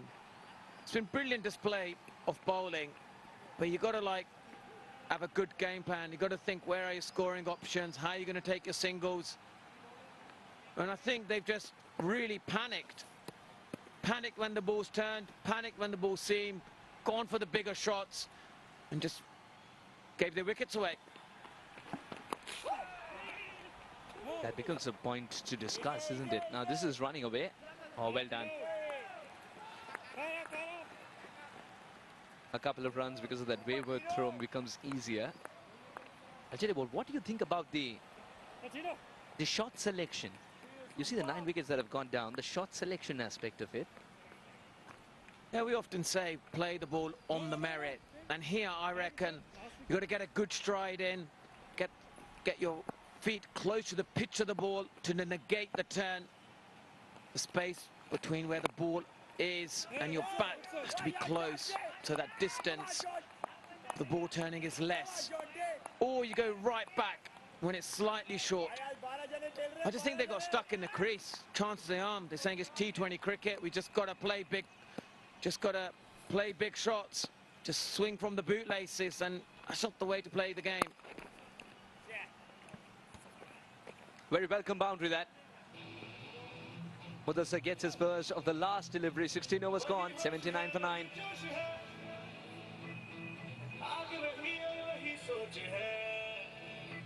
It's gonna storm of sixes. It's gonna be a rain. Legends are back again. Legends are back again. We are back again. We're rocking again. You'll see the back. We're strong again. We are back again. We're rocking again. You'll see the back. We're strong again. Legends are back again. Legends will rise again.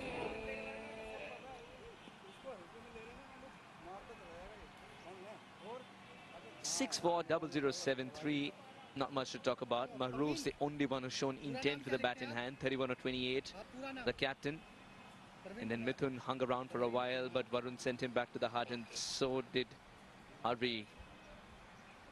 First ball duck for him. Mudassar and Praveen are trying to elongate this innings and add as much as possible. Every run counts. Remember, Patna Warriors need some cushion to be bowling at. They haven't played as if it's a must-win game for them. Tino Best has kept it away from the wickets. For a start, that is. I think there is a Yorker lurking around, Monty. I think it will be, and he's been in fine form. I think he's got that spring in his step, and he got Richard Levy's wicket yesterday. And today, this was the last ball of the previous over, and that's a bit better. slightly quicker and right shot. That was playing on merit, as you say. Oh, that was the ball, the slower one. He somehow fielded it too. Wasn't very comfortable doing so, but it's good to see him back on his 2 feet. Hasn't hurt himself much. Monty, you were making a point. That's why we say. Yeah, he's been good, actually. I've been very impressed with Tino. I think he's given a lot to the team and himself as well. There's a lot of football players in this side. They don't want to use their hands. Either got their tight hamstrings or the back-to-back games. He's been extremely professional. Gone to the gym, make sure his body is fit, ready to go. And this is nice bowling. A bit more quicker, hitting the pitch harder. When was the last time you saw Tino Best make a polite inquiry to the umpire? I think it was today. And that's the only time. It's been a long time after that. He's a very happy man when he's bowling well. And he's taken 1 wicket for 8. His performance has been really good. And he brings that energy, enthusiasm to the game. And also, like we said, he's the youngest granddad in world cricket. But this was just a message sent. I don't think this ball was required given the situation. This was to send a message. And well received by Praveen. Yeah, they should be a bit more aggressive in the field settings. Maybe get a man underneath the nose. Get a couple of slips in there. It changes the mindset of the batsman. They think the ball's doing a lot more when it isn't. And suddenly they will get even their shell. And you sort of make the batter wonder that, is he seeing colours when everybody's wearing white? Yes, indeed. But it's a great sight. I love watching Tino Best bowl. The long run up comes in hard. And now he's followed the batsman. He's going to be aggressive in his face now. Say a few words. Typical fast bowler. Tino at his best. I'll tell you what, that Yorker could have been this delivery, but he chose to follow the batter.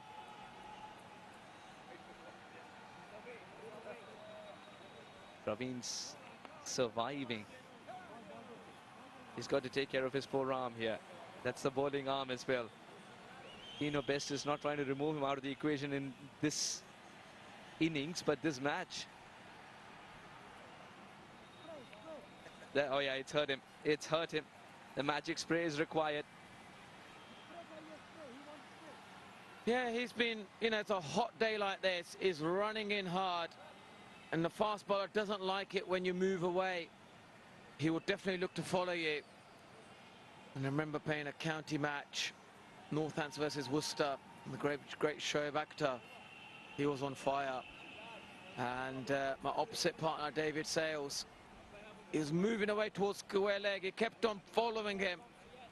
In a similar situation, hit him on the finger like that. He goes, stay in your crease or I'm going to hurt you.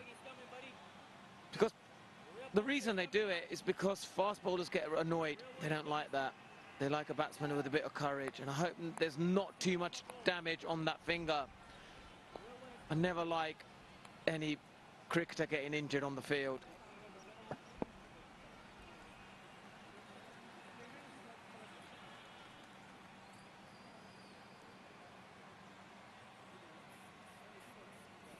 As someone who used to walk in at 10 and 11, and I don't think you put your hand up to be a night watchman either. What happens when a fast bowler looks at Monty Panessa walking out? Does he think this is an easy bait, or how do you show that courage? Did you have a chest pad on, and who do you think wanted to hurt you the most? Well, I was always very friendly to the fast bowlers when I see them in the morning during warm-up. And I'll say to them, you know, save your energy when I come out to bat. And they'll start laughing. And Lance Cluesner, I always thank him because he gave me his finger guard when I was at Northant. He goes, Monty, I'm going to give you my finger guard. This way you will prolong your career. And he certainly helped me a lot because I did get hit on that finger guard on my gloves, but so many times the fiberglass just protected it. Yeah, Brett Lee, he was really fast. And I remember my batting buddy, Paul Collingwood, said to me, he goes, Monty, just watch the ball and stay in your crease. I promise you, it will not hit you. And he was absolutely right. You took the non-striker's word for it. He's at the non-striker's end for a reason. No, we all love Paul Collingwood, and we know his exploits with the bat in hand. An absolutely brilliant skipper as well. Yeah, and I think that's end of the over there. And Tino's enjoying himself in this hot conditions. 79 for 9, the Warriors.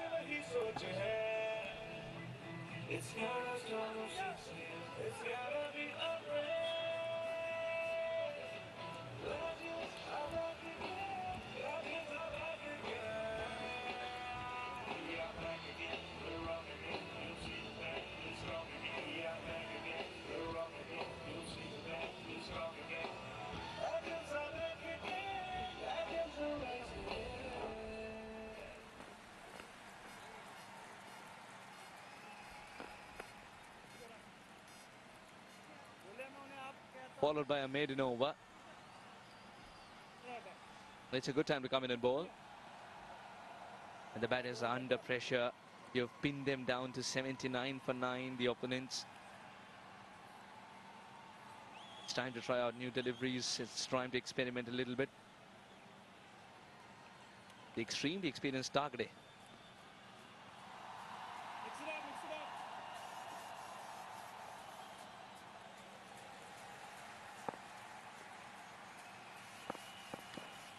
Decided to bowl seam up today.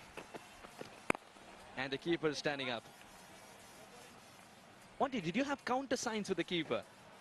Perhaps something that you do, perhaps scratch your elbow or anything like that? Do you have counter signs? And Matt Pryor is very good at picking up those. Yeah, I used to tell Matt Pryor, when I'm going to bowl the slower one, I'm going to put my right hand in my pocket as I go back to my bowling mark. And then he always knew that was the slower delivery. I wish the broadcasters showed us. We would have tried to decode, just tried. I know the Indian batters struggled in Mumbai. I think that's thanks to Duncan Fletcher, really, because they played a Ranji Trophy match 4 days on there, and then the first day when we played was the 5th-day pitch. So I think anyone on that pitch probably could have turned it.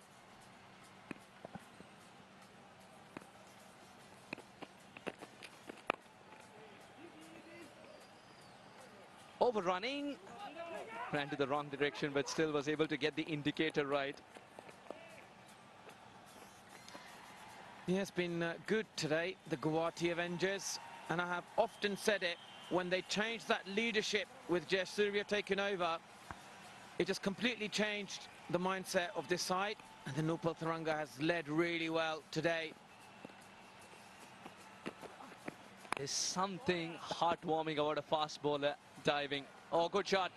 Mudassar decided to take the bowlers on. There's one thing to elongate the innings, it's quite another to do so in this fashion. If it's there to hit, don't think twice. He's just left it looping up in the air, and he's chosen a very safe area. Yeah, this is a rare boundary for them. Obviously, Mudassar, 12 runs off 10 deliveries. That's a bit better. At least they're creating something. They're moving around the crease. And I often felt at the top of the order when that ball was doing something that could have gone maybe down the wicket, across the stumps on the offside. They just stand in the crease and makes it a lot easier for the batsman visually to just bowl their best ball and also be clear in their game plans when they want to change. But when visually you see something disturbance, it changes something in you as well. I thought they could have been a little bit smarter from that perspective. Good slower delivery. I think he's called for 2 here. Second would be a struggle, and they'll settle with a single. Last thing they want at this stage is a run out. Oh, wait a minute. There's still an appeal that's going on. Was he sauntering? Decision with the third umpire now. 86 for 9 at the end of 18 overs.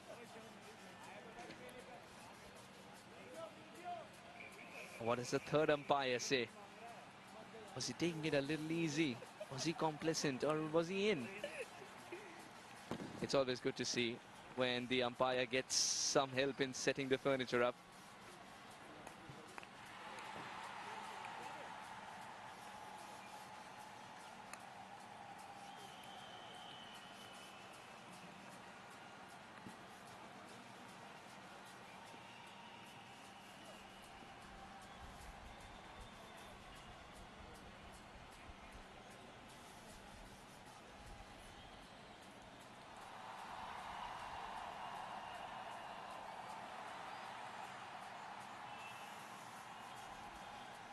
Upul Taranga did dislodge the bails, but I think he's in. He's in. He did plonk his bat, did not drag his bat. Could have been a schoolboy error. And would have been a very disappointing end to an innings which was more or less the same. Yeah, well, very often we've seen that. Either the bat gets stuck in there or they're a little bit lazy because of the way the scoreboard is. You kind of give up, don't you, with that attitude. That would have been a horrible way to end the innings.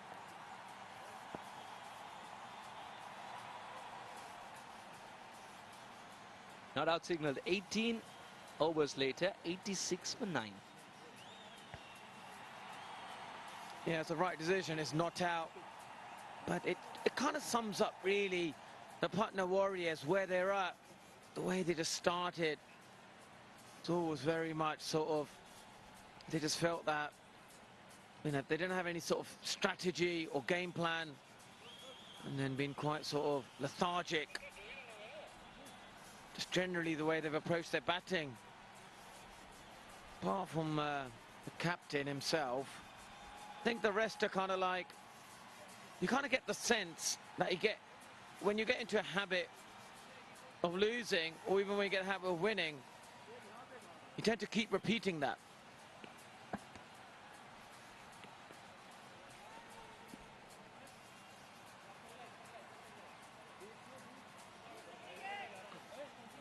.86 for 9. This is a question of survival. It's not something that we pose in T20 cricket, but now Warriors, except for Mahroof, sometimes you feel that Mahroof needs an extra pair of hands. He could have carried this innings through. He's the only one who got a lovely start.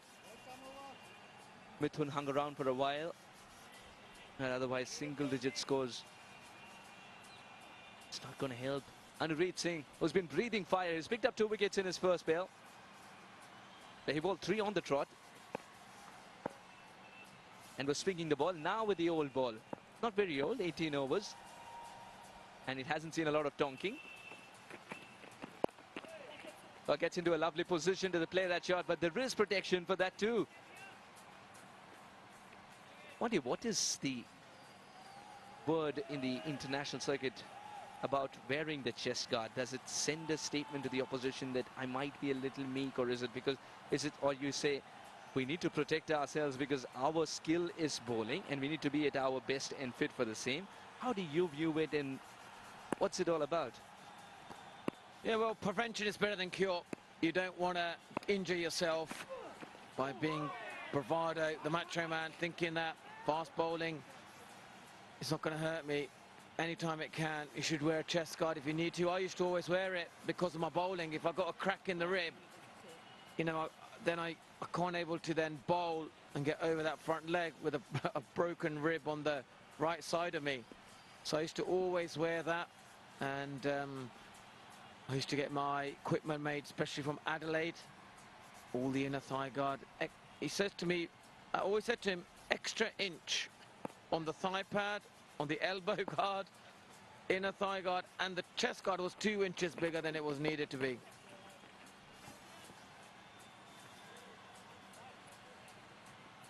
Touched away for single. A single is a lovely denomination at this stage, looking at the scorecard.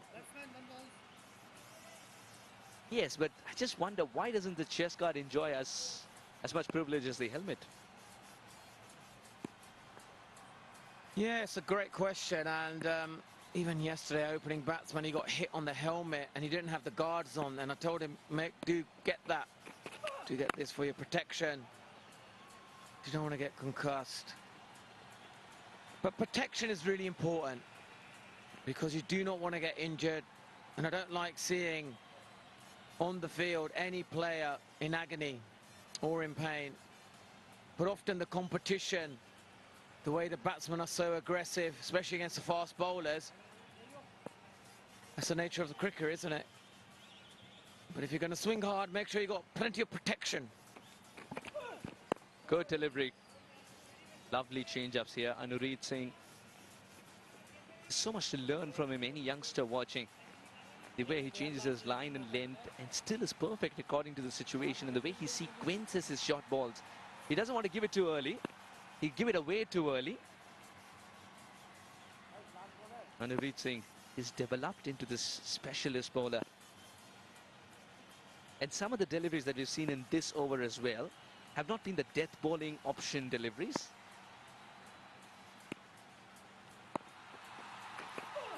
Oh, good slower one. Enough to bamboozle the batter. Once upon a time, there was something called the middle stump too. What an end to this innings. Anureet smiles, and why not? 3 wickets for just 16 in his quota of 4. As the Warriors fold for just 91 in overs. Just invert those many runs here. 1-9. Brilliant bowling here. Lovely slower ball. Completely done him there. He was obviously waiting for the quicker one early on when he got hit on the hand by Tino Best. And there he is, his bowling coach.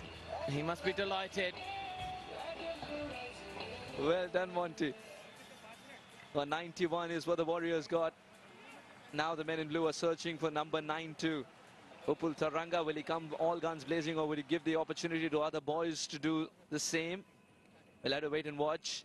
He was absolutely phenomenal. He's the one who set this innings up for his side.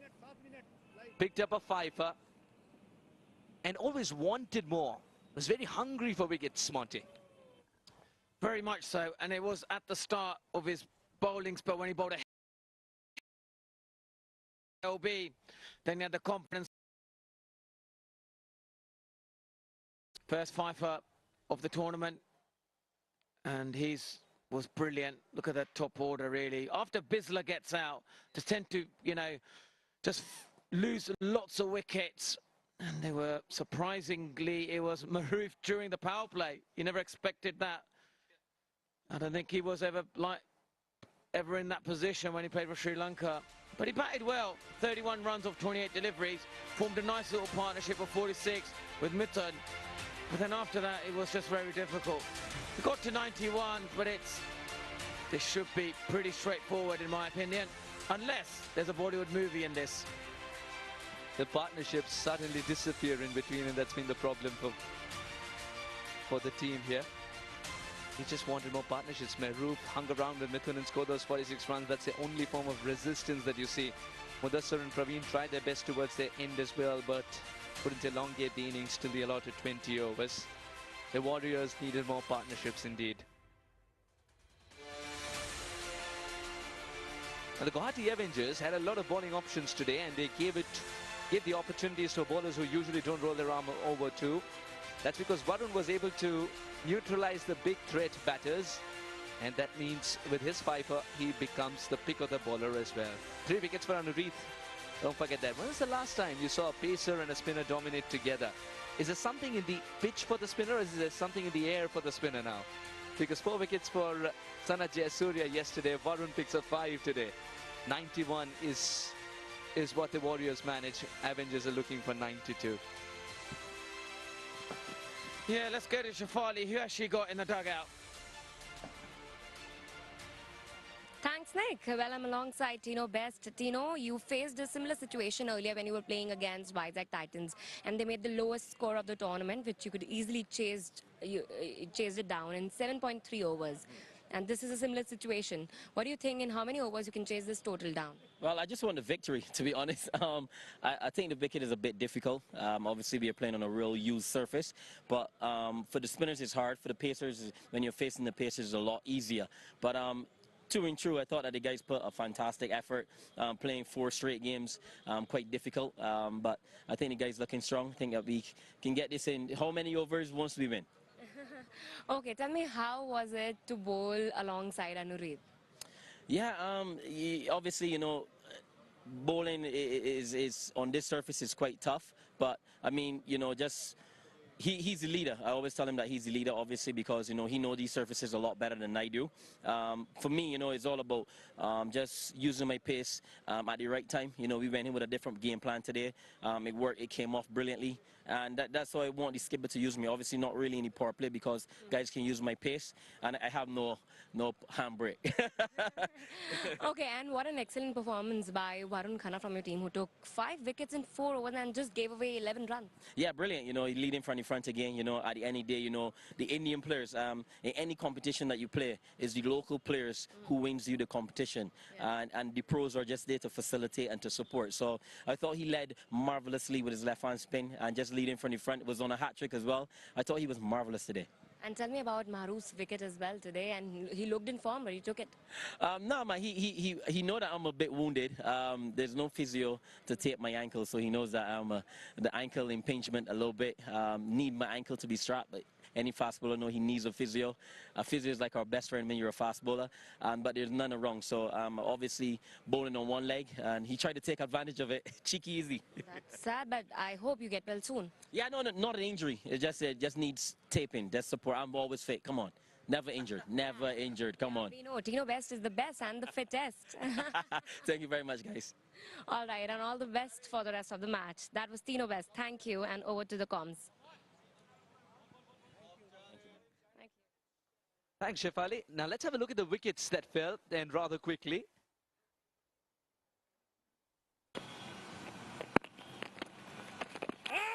Now, Khanna was absolutely brilliant today. And so was Anureed. The one that comes back in, even though you knew it's going to swing, Fistler played down the wrong line. Trying to be cheeky when the situation was dire is never a good option. I don't know how he's going to face the coach now. And this was pure spinner's wicket. A little bit of air in this format is so heartwarming to see. Anureed Singh from one end said, "This is my territory." While the drift, guile, everything made sure that this is one of the most heartwarming things that you want to see as a spinner, Monty. And he just continued from there. Yeah, he's absolutely brilliant. I'm so delighted for him. Kept on giving it air, like we say, get over that wall. And he got them out, didn't he? Enticing them, dangling the carrot. And then Tino Best here, getting the main wicket of the captain. And that was an easy catch. And Anureed Singh here, finishing the innings with a lovely slower delivery. And he was absolutely delighted. Yeah, the batter ended up playing all around it. I think he was trying to save himself as well by the syllabus that was served to him by Tino Best in the previous over. 92 is the number that Guwahati Avengers are after. The required rate's not daunting at all. It's 4.6. It's a question of how quickly are they going to get this done. We'll dive into a short break, and on the other side, it's the reply.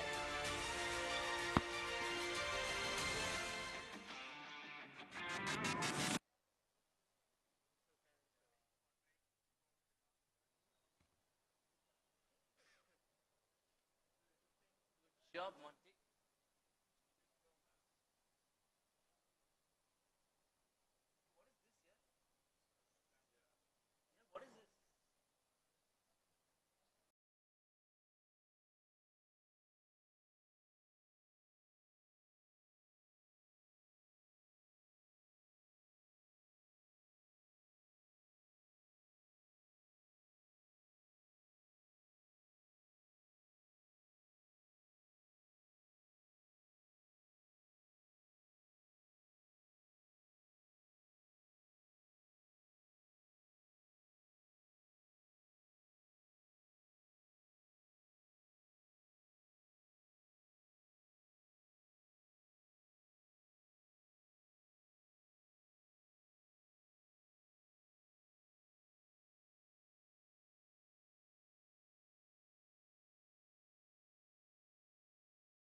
Outwalk the two umpires. The target here for the Avengers is 92. They've been a side who've been brilliant, but today is another opportunity for the openers to try and get going before the bigger games arrive in this tournament. I'm Suhas with them, joined by Nick Compton. Warm welcome, Nick. It is a warm welcome. That's exactly what it is. But it's not as warm as it's going to get in June, July, is it? So I'm glad I'm in India at this time of the year. But it has been an excellent week of cricket so far. Obviously, we're heating up for the semi-final stages. Tomorrow is the first one, the last game this evening, which fortunately I'll be playing in, trying to score a few more runs if I can. It's always nice getting out here into these conditions, ball turning a little bit and testing yourselves against some of the legends out there. Absolutely. Now with the climate change, June's also not a good idea in terms of the heat. But yes, you're welcome anytime. Now you've looked at the surface already. And as a commentator as well, you looked at the surface, knowing that you're going to be padded up and out there very soon. And the fact that your team's qualified for the bigger games. Yeah, it's one thing qualifying. It's another making sure you get through to the finals, because it's the knockout stages, and we've lost a couple of players. We're in the Sehwag, of course, our captain, who played in the first few games. And you lose a player like that, there's not many who can fill that hole, is there? Unless Sachin Tendulkar is available. That's about it.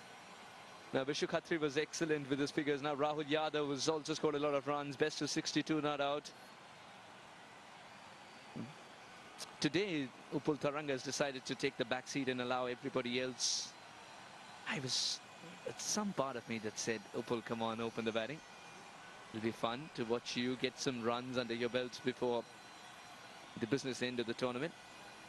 But with someone with so much experience, he's a big match player too. He says, all right, why change anything? Khatri has been providing the runs. Rajendra Anand took a brilliant catch the other day. Now he's got to provide wickets early on if he has to keep his team in the hunt. His cushion, 91. As the Avengers require 92 in 20 overs. Mahroop knows that he can't wait for things to happen. He's got to make them happen. Slip in place, first ball. And driven beautifully. It's got to go for 4. It's a perfect start that Khatri can think of as well.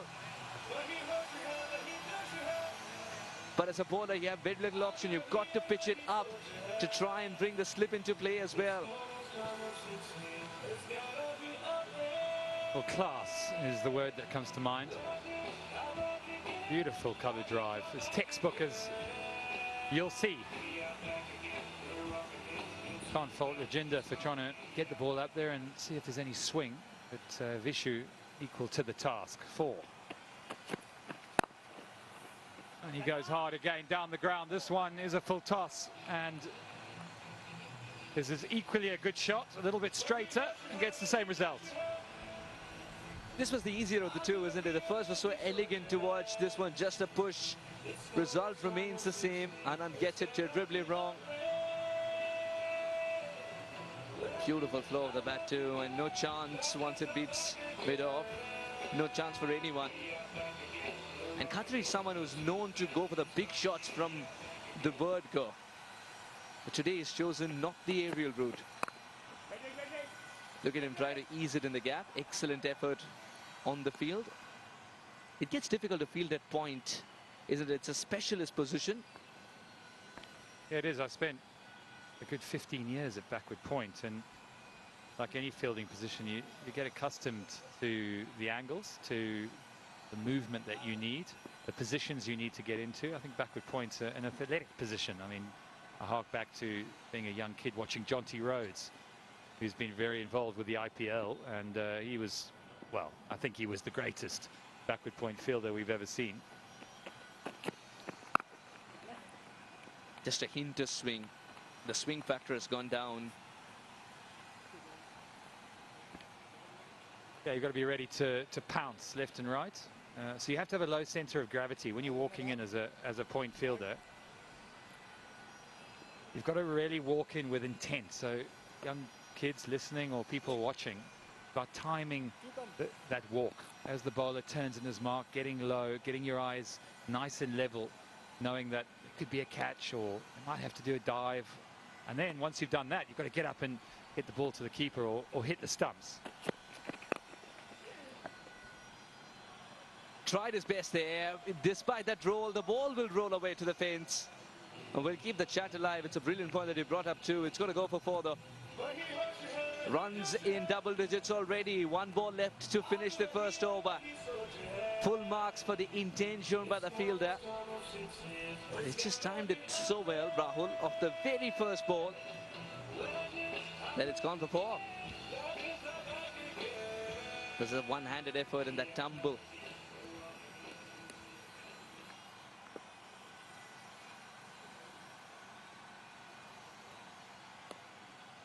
It's the last delivery. Can he keep it within the stumps? Much better. Around the 4th stump region on that occasion. Into the over, 13 without a wicket.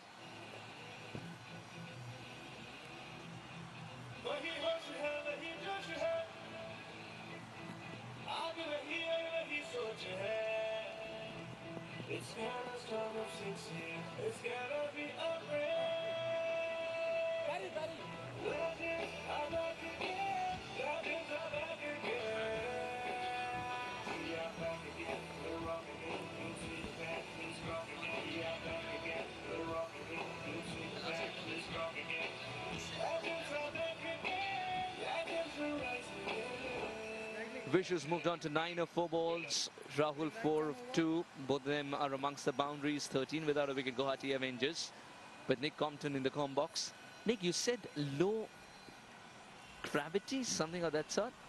Low center of gravity. Center of gravity. What do you mean by that, and how important is it for the point fielder? Well, low center of gravity is something that I think of Sachin Tendulkar batting. Quite a short guy, not a tall man. That'll make its way to the leg side boundary. A poor start from Mudasa.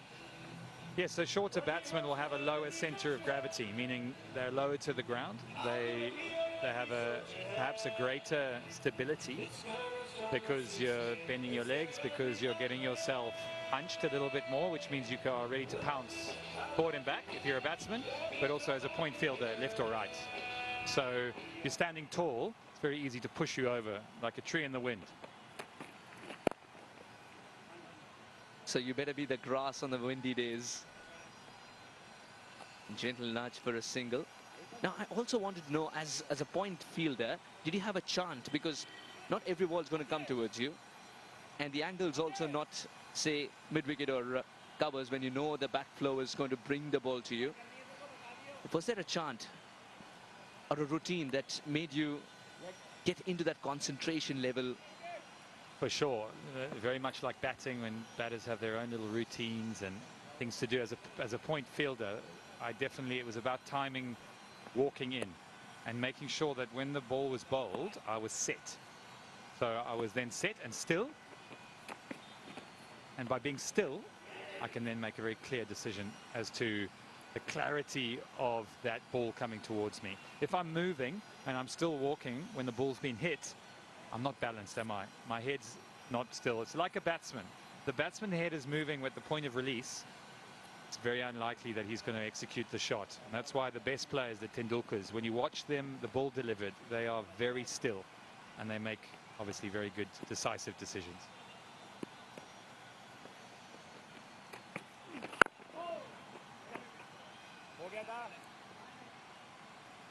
That's much better. I think we're going to quickly see Mahroof as well roll his arm over, because he's got to bring his team back into the game. He did so with the bat in hand, now with the ball in hand as well. At the moment, Mudassar, his ball fell so far. Behind that poor delivery. First ball, which is more of a warm-up delivery for him. The intent was there, wasn't hit too well. The fielder in the deep keeps it down to a single.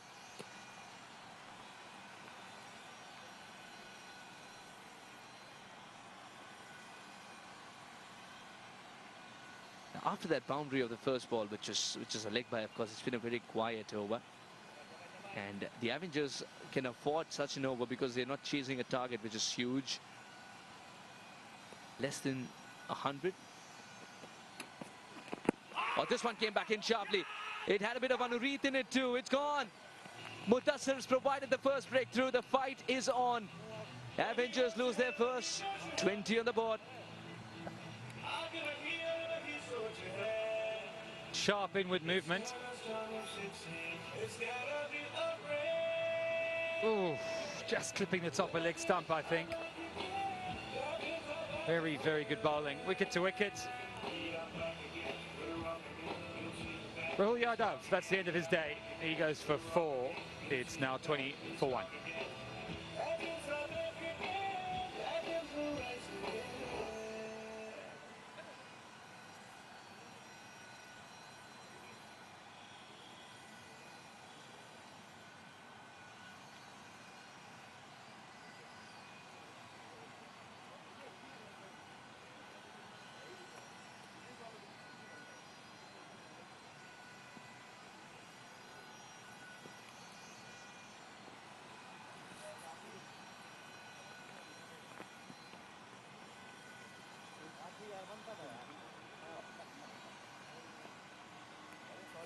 $20 for 1 in 2 overs. What a good delivery it was. And the fact that it started to swing in so late. There's something to do with the new ball here on the pacer, delivering it with such lovely seam presentation. We've seen that from Anureet. And he's borrowed a leaf out of Anureet's book there, Mudassir. Chandrakant Ghadi.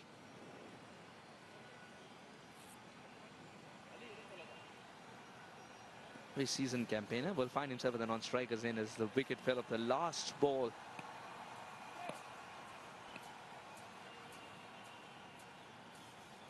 Two fielders allowed to patrol the boundary rope. The power play is on. Rajendra was expensive in his first over, but expensive trying to swing the ball by pitching it up. And that's when the opportunities are created as well. The slip has faded away though. Nick, would the captain be tempted to bring him back, especially because this is happening? So much swing. And I think he's used a bit of wrist as well. The perfect line. Just puts a bit of doubt in the batsman's mind. What, is it going to go on straight? Is it going to come back in? Or is it even going to go away? So an ideal delivery early on. And a good way to exploit the conditions. And obviously a good way to team into the game, because wickets is what they need. And somehow Bobby's Maruf's got to find a way to do that. Is that going to be through changing the bowling and also being aggressive with the fields? I'd like to see a slip in there, particularly with this new ball. Stylishly guided away, will pick up a single. Vishus realized that this target can be achieved in singles too. Just wait for the poor delivery and put that away. Don't try and do something different and new. And also respect the fact that the ball's swinging around a little bit, especially with the new ball. Try and make it a little older, and then the bat balls will come your way.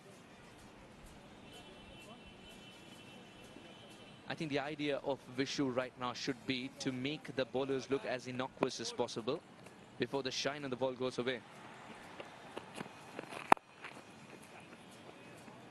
A beautiful shot. Ghadi has come out with different ideas. If you give him room to cut, he'll go after it.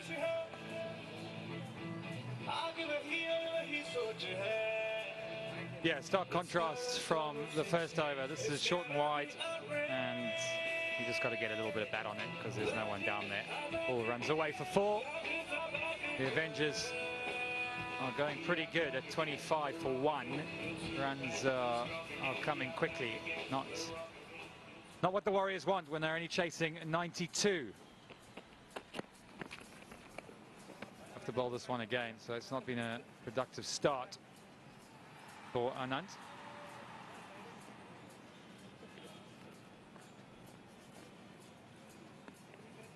Still 2 balls left in the over, and 26. coming from the bat so far. It's wickets that they need, and they need them fast. Some of the lengths that we've seen in this over, they haven't been a wicket-taking length. It's bowled a little wider, the lines as well. Do you reckon now that the slip is not in play, just ball wicket to wicket? Again, guided this for an easy single, a quiet single to end the over. 3 overs gone, 27 for 1.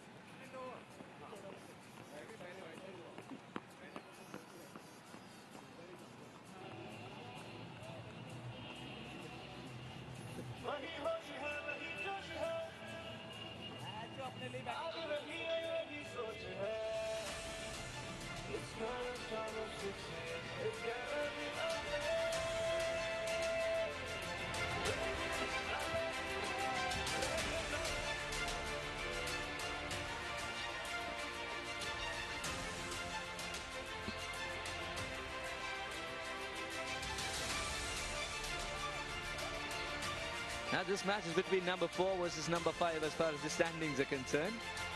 But the standings can change very quickly. The Warriors, they had to win this and win this by a big margin, which I do not see happening as the cushion itself is deflated. 65 required for the Avengers to pick up another win and solidify their position in the top 4.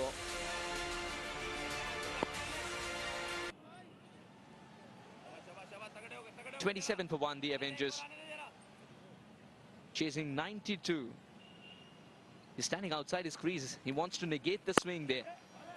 And also access the gaps better, much like this one. What a start for Guwahati in this over.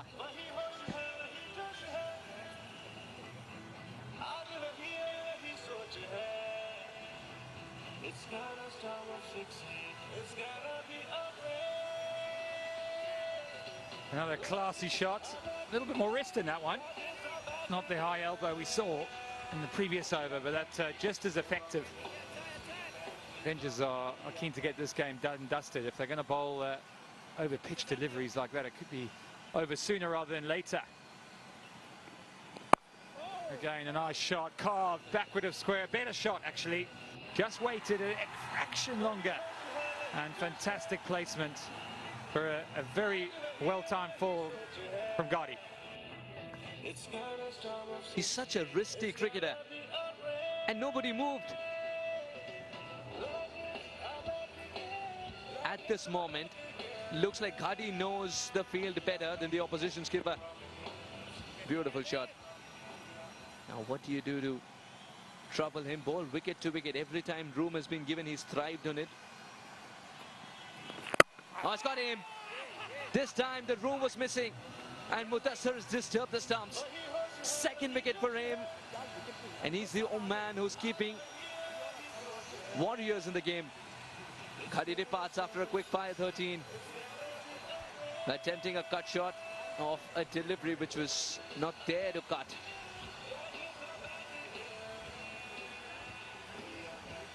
Yeah, nice comeback. A little bit close to him. Not quite the bounce to work with. To carve that one behind square. Partnership of 15. It was a short-lived one. It was 3 fours. It's some nice shots, that's for sure. 13 or 6. It was brief. It's over. 35 for 2.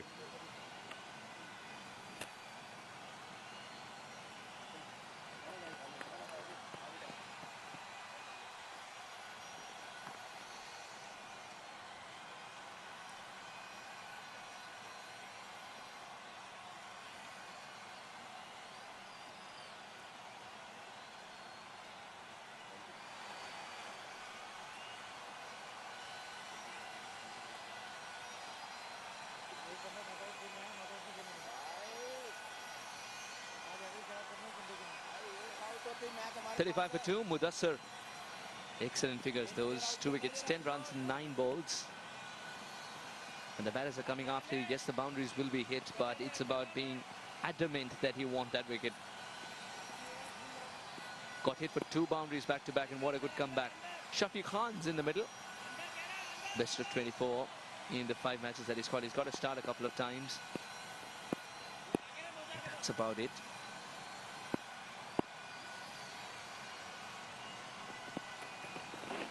That's a poor delivery. Yeah, it's been a mixed bag.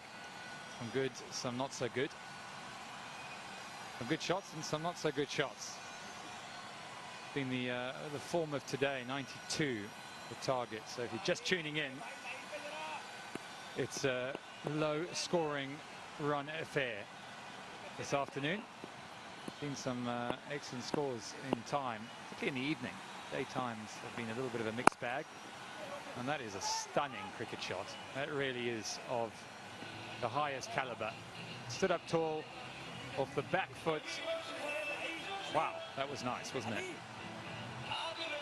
So fluent. And what a start for Khan. Didn't bounce as much as he wanted it to, but it's all right. Enough to put it in the gap. Not a big flourish of the bat, just a punch. Timing check, placement check, boundary collected. What a way to start the innings.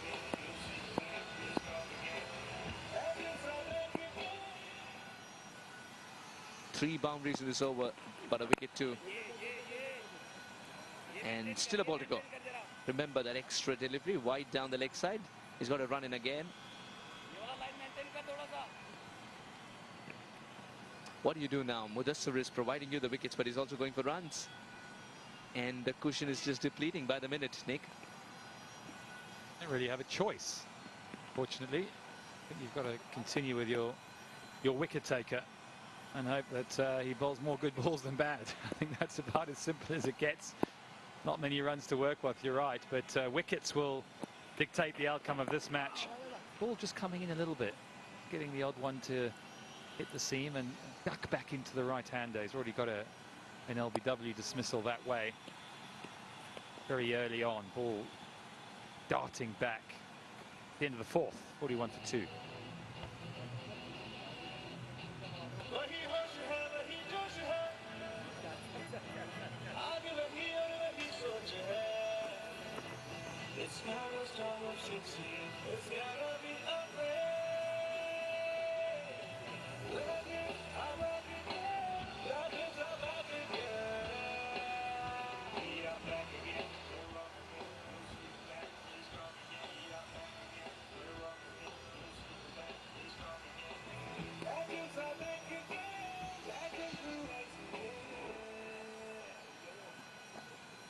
Vishu and Shafiq, the two batters out there. 12 of 11 for Vishu, as Shafiq has got a lovely boundary under his belt already. 41 for 2 in 4 overs. Rajinder, expensive in his 2 overs, 20. Still searching for that first wicket. Hasn't generated the opportunities either.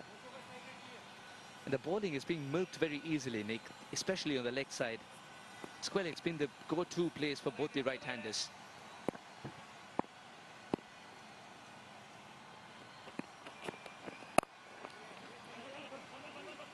Gentle. And then you give all your work a lick and a promise to watch Shafiq drive today. I'd pay money to watch that. I certainly would. This is a beautiful shot. There's a minimum of fuss, not a lot of force or effort into it, just pure timing. That's what I like to see. There's a very test match-like tone going on in the commentary as well, I realize. At this time, the protection in the deep will come into play. He's so fluent, he just makes it look so simple.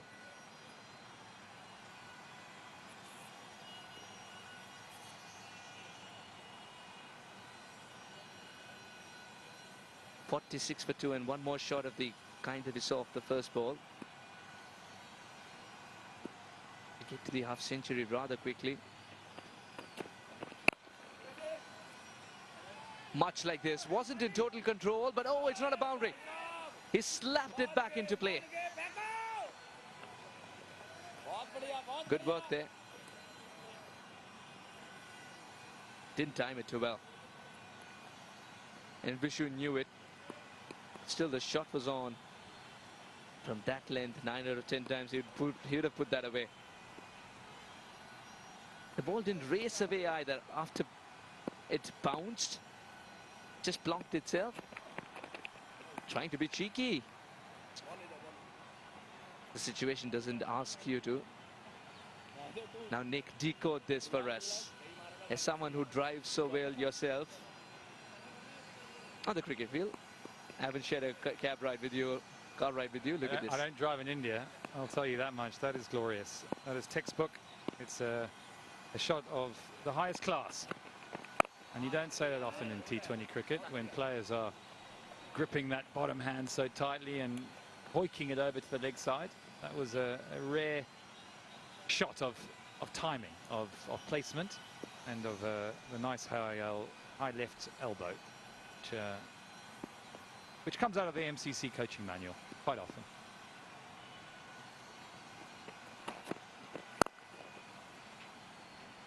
Somehow he squeezed it past.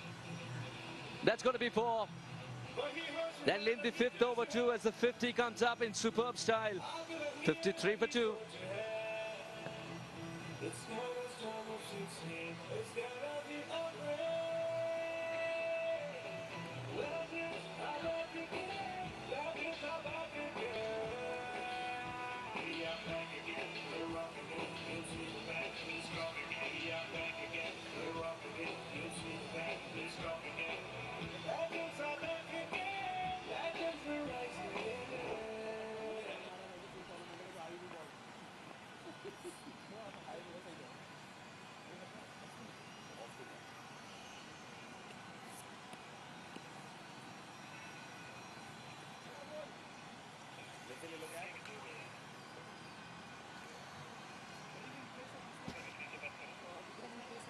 Yeah, it's been a brilliant 5 overs from the GA.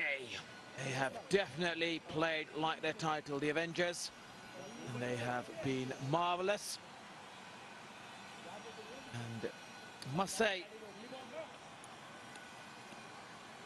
for Guwahati Avengers, it's an important game. They win today, as you would expect. Puts them into a good position going into the semi-final tomorrow. Good momentum for them. Here's the highest wicket taker for Patna Warriors. But it's difficult for him. Dheeraj Govind. There's no runs to defend. There was a much higher total. Would have been much better. At this stage, Warriors unfortunately were 18 for 5. This game was lost pretty much during the power play. And still good to see. That is wants to come in and wickets. And the best off spinner from the local talent coming through.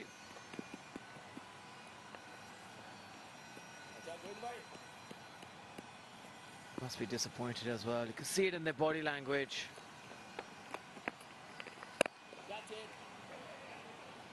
On straight to the fielder, ricocheted for a single.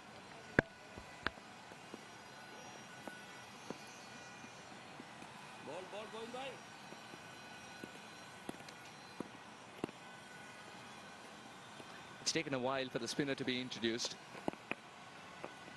That didn't bounce as much.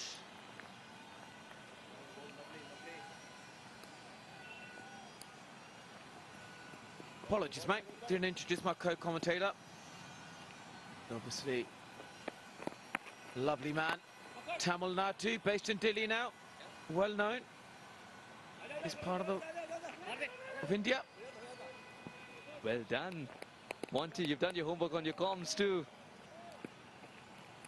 Yeah, I was up this morning Googling you. Thought, who's going to be my partner? Don't know everything about it. Monty, it's a terrific start given the fact that just 92 are to be scored. It's a terrific start. The thought in the dressing room was get a good total up in the first 6 overs, then nurdle the ball around to get it done. And Vishu's very cautious as to what he wants to attack and what not to. I think they've shown how to bat on this wicket.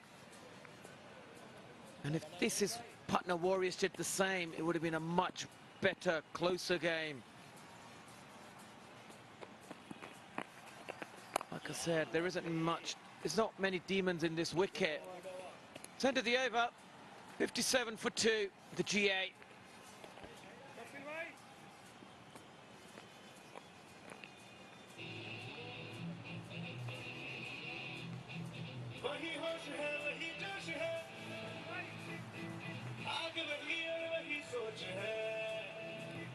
It's gotta stop at 16.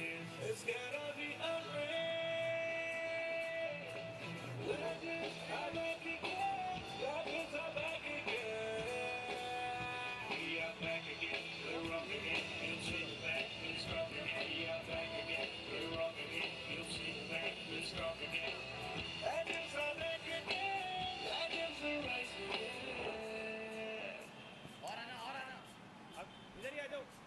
Power play restrictions will now be lifted. 6 overs are gone, 57 for 2. Warriors at this stage 20 for 5. Yeah, they had a late resurrection thanks to the skipper's 31. And even after that, they were only able to manage for 91. Very below par in a must-win game in that 2 by a margin. He pulled Kapil Mehta, 5 matches, 1 wicket. And he's doing something with the fingers at the end of it. It's a very open wrist option. Is there something like that? Monty, if you could decode that. The wrist is facing the batter while he releases it. It's very much a flick. Flicks the ball from his fingers. It's a really strong fingers to do that. I tried to practice it, but I couldn't. So when you have a look at his action front of the hand, it's that flick of the fingers, and all the power comes from the rotation here. Flicks like that, but a really strong fingers, and you've got to be really aggressive as well. Rotation has to be quick at the point of release. So here, so the flick, like himself, when the flick bowlers bowl, they rotate the fingers like that. And a spinner, he rotates the wrist and the fingers. That's why we get more turn. So to do this flicking, where the palm is facing the bowler, you've got to have really strong. And it's a rotation of the fingers and no wrist at all. No wrist at all, you mentioned? Well, partly, there'll be a little bit of possible rotation, as we say, but the majority will be coming from here, there, that, out of the front, like that. And this, can you see that? That's more the wrist rotation with the spinner.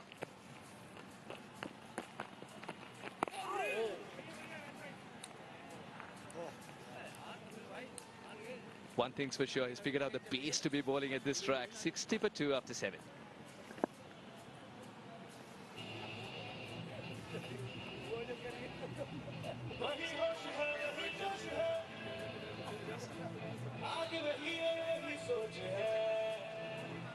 It's gotta start at 16. It's gotta be a rain.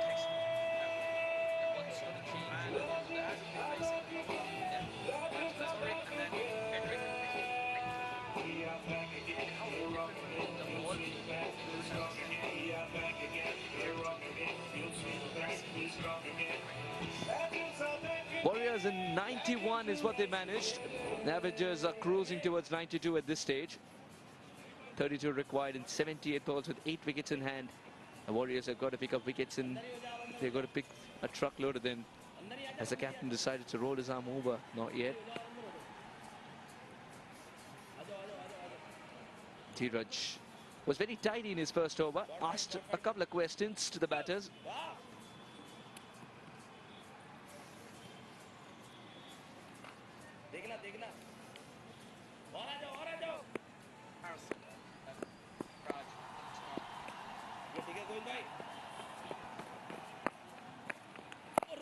It's turning a lot though. You would have loved it if the fixture for Chandigarh Chance should have been today. Look at the turn, Monty.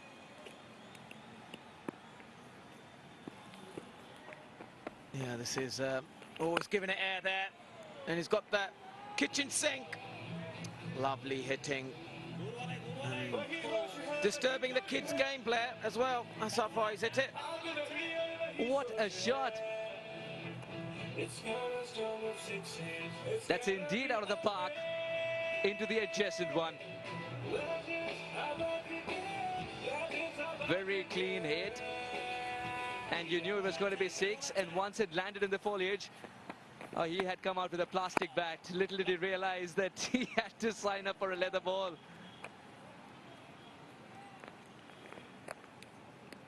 Now, Dheeraj's action is something which is very interesting.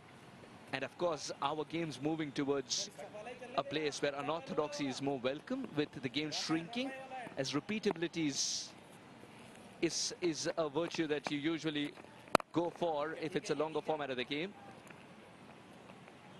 It's about bowling in short bursts now. What do you think about the action of Dheeraj? Yeah, so this is much more traditional off-spin action. And you'll see just the side of the hand facing the bowler, which allows to rotate his wrist. And that's another lovely boundary. And that's the difference we see between the flick and the more traditional off-spin. And this is the right thing, what they're doing. They're being aggressive here. Partnership building nicely, 37 runs. And he's hit him down the ground. Lovely shot. But that's the difference. You'll see the side of the hand facing the bowler, while the flick, that aggressive flick, the front of the hand is facing the batsman. And the weight of the body as well, Monty, it's something that drives him towards the batter, isn't it? 8 overs gone, 74 for 2.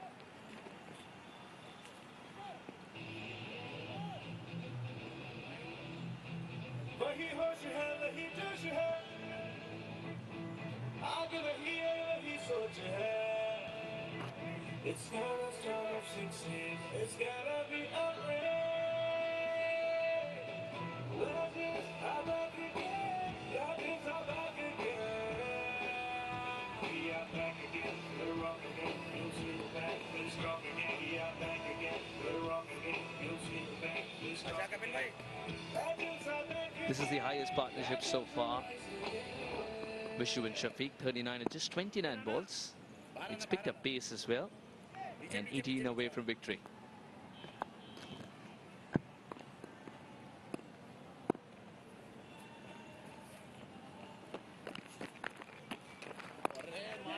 So that's lovely bowling from Kepal. He's obviously bowling it slightly slower in pace. He won't use his body as much, or the hips.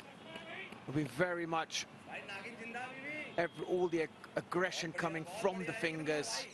A lot of strong fingers. You need to have to be a flick bowler. And that's a lovely shot down the ground. Obviously enjoying this partnership. And Vishnu Khatri, the leading run scorer for the Avengers in this tournament. Got a lovely strike rate of 158. Reckon that's gone up by one, above 160 now, with a 6 down the ground. And you can see why he is their leading scorer, because he is batting absolutely beautifully here. And that was obviously slightly the leg spinner, the fingers going the other way, picked it nicely. And this is a nice shot. Been good batting. Timed it really nicely. And it's a no ball as well. Probably trying to step it. And here it is, front on action. You look at the release point. There we go. The palm is facing the batsman. And the spin comes from the fingers. The rotation comes from the fingers. And that's the difference between a flick spin bowler and a traditional finger spinner. There's 50 partnership as well, of 33 deliveries. His strike rate's gone to 173. Vishnu is going to be happy with that.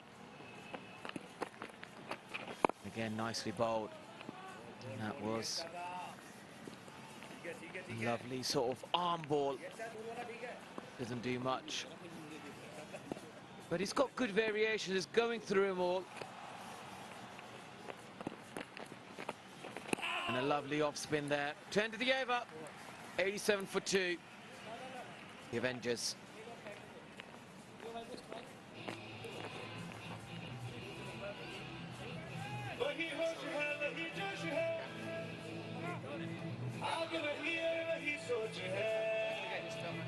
It's gotta start with 16. It's gotta be a break.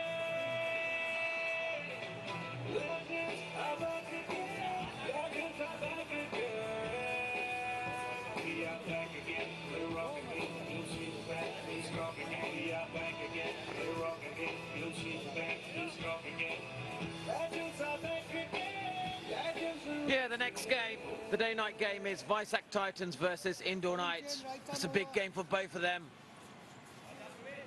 And then we'll know what the lineup is for the semi-final, depending on that result. And there we go. He's finished the game in style. Vishnu Khatri brings up his 50. And the game's over too. Absolute brilliant batting. Avengers won by 8 wickets. They've had a completely dominated from ball one. And it's been absolutely brilliant performance. They must be delighted. And you can see why he's the leading run scorer for the Avengers. He took the responsibility to win the game. That is always a great feeling. This partnership, 58 of 36 deliveries, has been a dominant one. And it was very much led by him. Vishnu Khatri hitting 5 4s and 3 6s. Strike rate of 188. So the Warriors will be disappointed with their campaign in this tournament. They could never really get going and find a way of winning.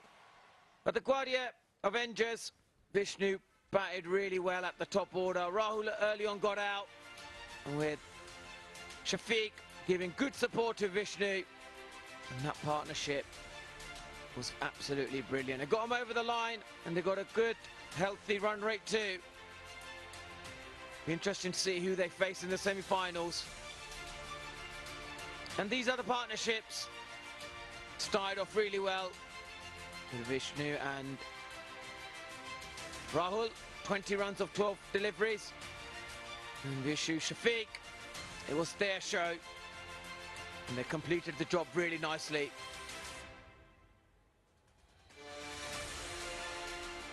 And the bowlers, no one really got going apart from Mudassar.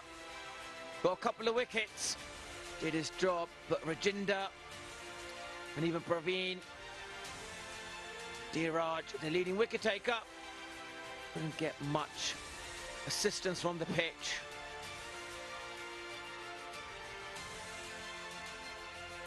And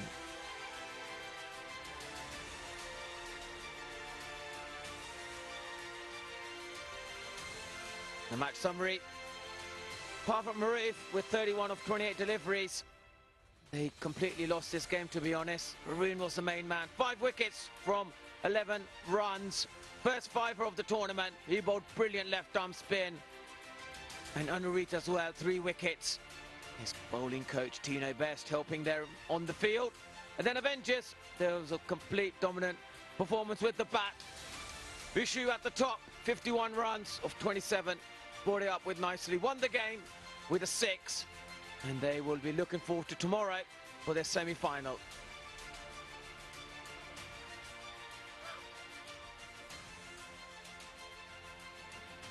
Let's have a look at the highlights of the chase. hit the ball nicely down the ground. And then using their feet. This was the difference, wasn't it? They were very proactive when they came out to bat. And anything on their legs, it was easy pickings. And that was great bowling. Wicket to wicket, got the length right. And absolutely plumb. And then that was lovely use of the wrist. And anything full, they just pounced on it. Put the bad ball away. And that was nice. Slower ball cut up. Trying it again. There's no pace on it. And now some juicy half volley. And again, putting the bad stuff away. And then going deeper into their crease. Messed around with the bowlers' minds, and they were kept on getting boundaries. Anything that was flighted was put away. And they finished the innings with a few boundaries at the end, and then this was lovely hitting. Lovely six down the ground. And this was it. The winning moment. And 50 for Vishu. He was absolutely delighted with that. Third six to finish the game. And it was a controlled, professional, great performance from the Avengers. So the next game coming up is Freesat Titans versus Indoor Knights. Big game for both teams. And let's take a short break, and we'll be here for the post-match presentation.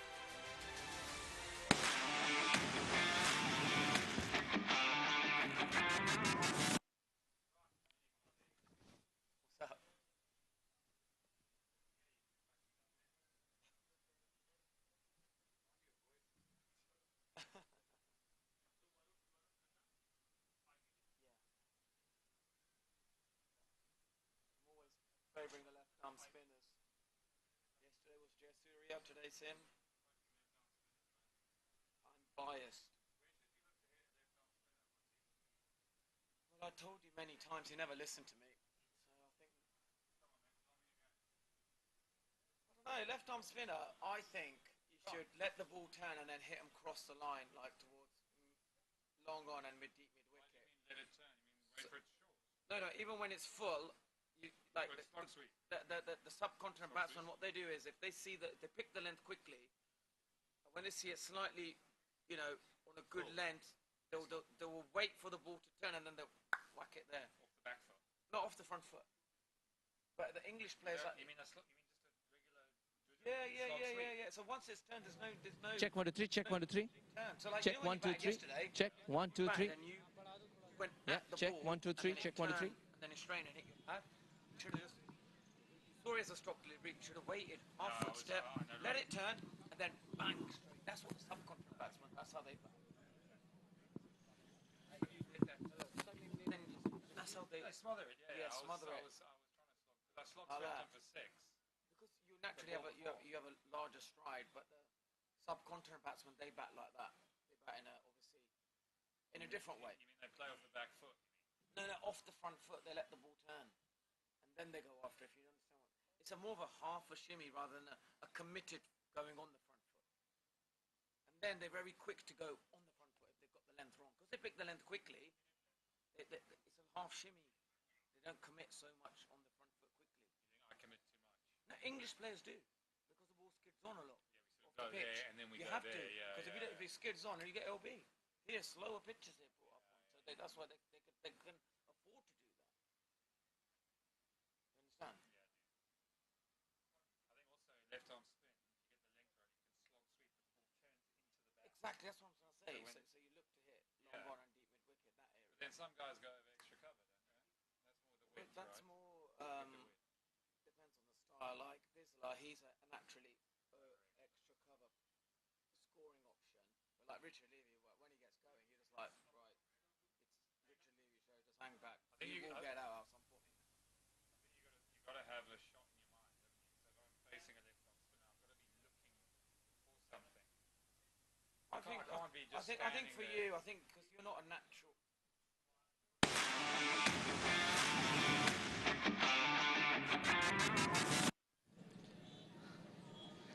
Welcome to the post-match presentation. Guwahati Avengers took on the Patna Warriors, and Patna Warriors weren't good enough on the big day for them. They did win the toss, though, chose to bat first, but folded for 91, and Guwahati Avengers were getting there into 92 very easily.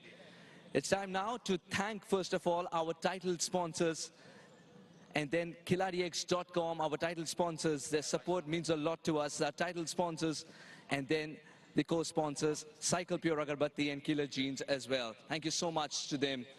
Let me quickly introduce you to the post-match presentation party. Mr. Sudhir Kulkarni is with us, Secretary, BVCI, and a former cricketer himself. Alongside him, a cricket aficionado, Mr. Tarunesh Parihar, Vice President, BVCI. Let's quickly have a chat with a captain who came second, Farveez Maharouf. I'm going to maybe stand on leg stump and best over 50. Hard luck, Farveez, but 91, they weren't going to be enough.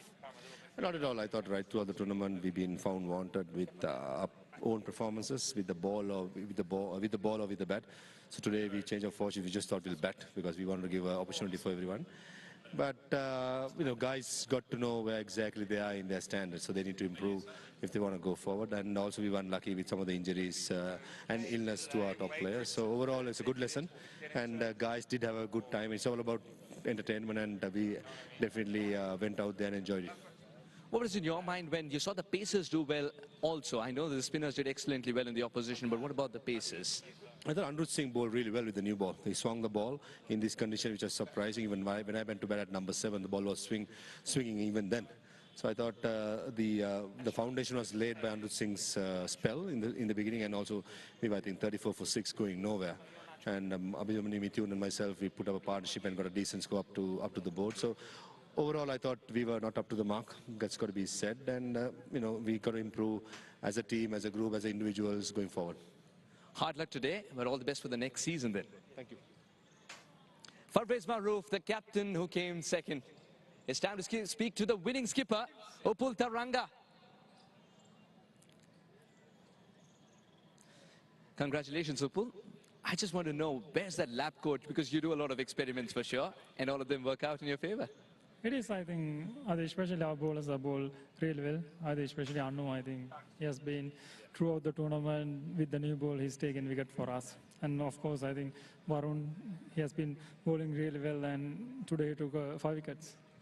One of the lovely things about this league is Tino Best rubbing shoulders with Anureet Singh, and both of them, the camaraderie they share. Does it make life easier for you as well? It is. I think Tino, like, he's a character. Like, wherever he play, he gives 100%. And, he's like telling something to the batsman and everything. So he's a very good fighter. I think he shown here as well. Sanat yesterday, Varun today. You're a spinners captain, aren't you? It is. Luckily, it's working. So hopefully tomorrow also. So our spinners will do the job for us.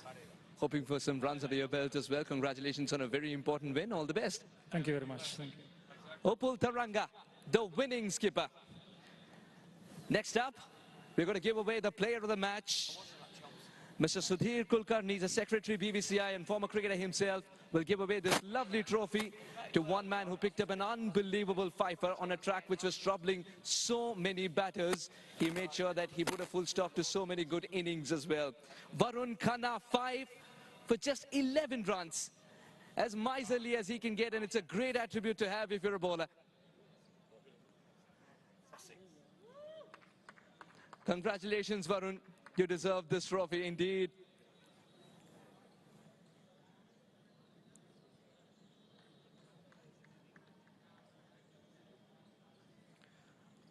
Varun, congratulations first of all. What did the captain tell you, and how much did you learn from Sanat's bowling yesterday as well? Because the pace at which you bowled was very similar.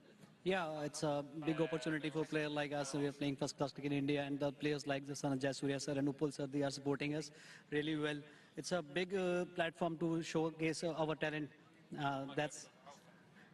Out of the 5 wickets you took, which one was your favorite? Because some of them was just treat to watch. You tell me it was not colored clothing, I would have believed you. We just needed a shot like that's it. Yeah, it's all wickets are very special to me, especially Jinder Bishra, our senior lad playing cricket in Delhi.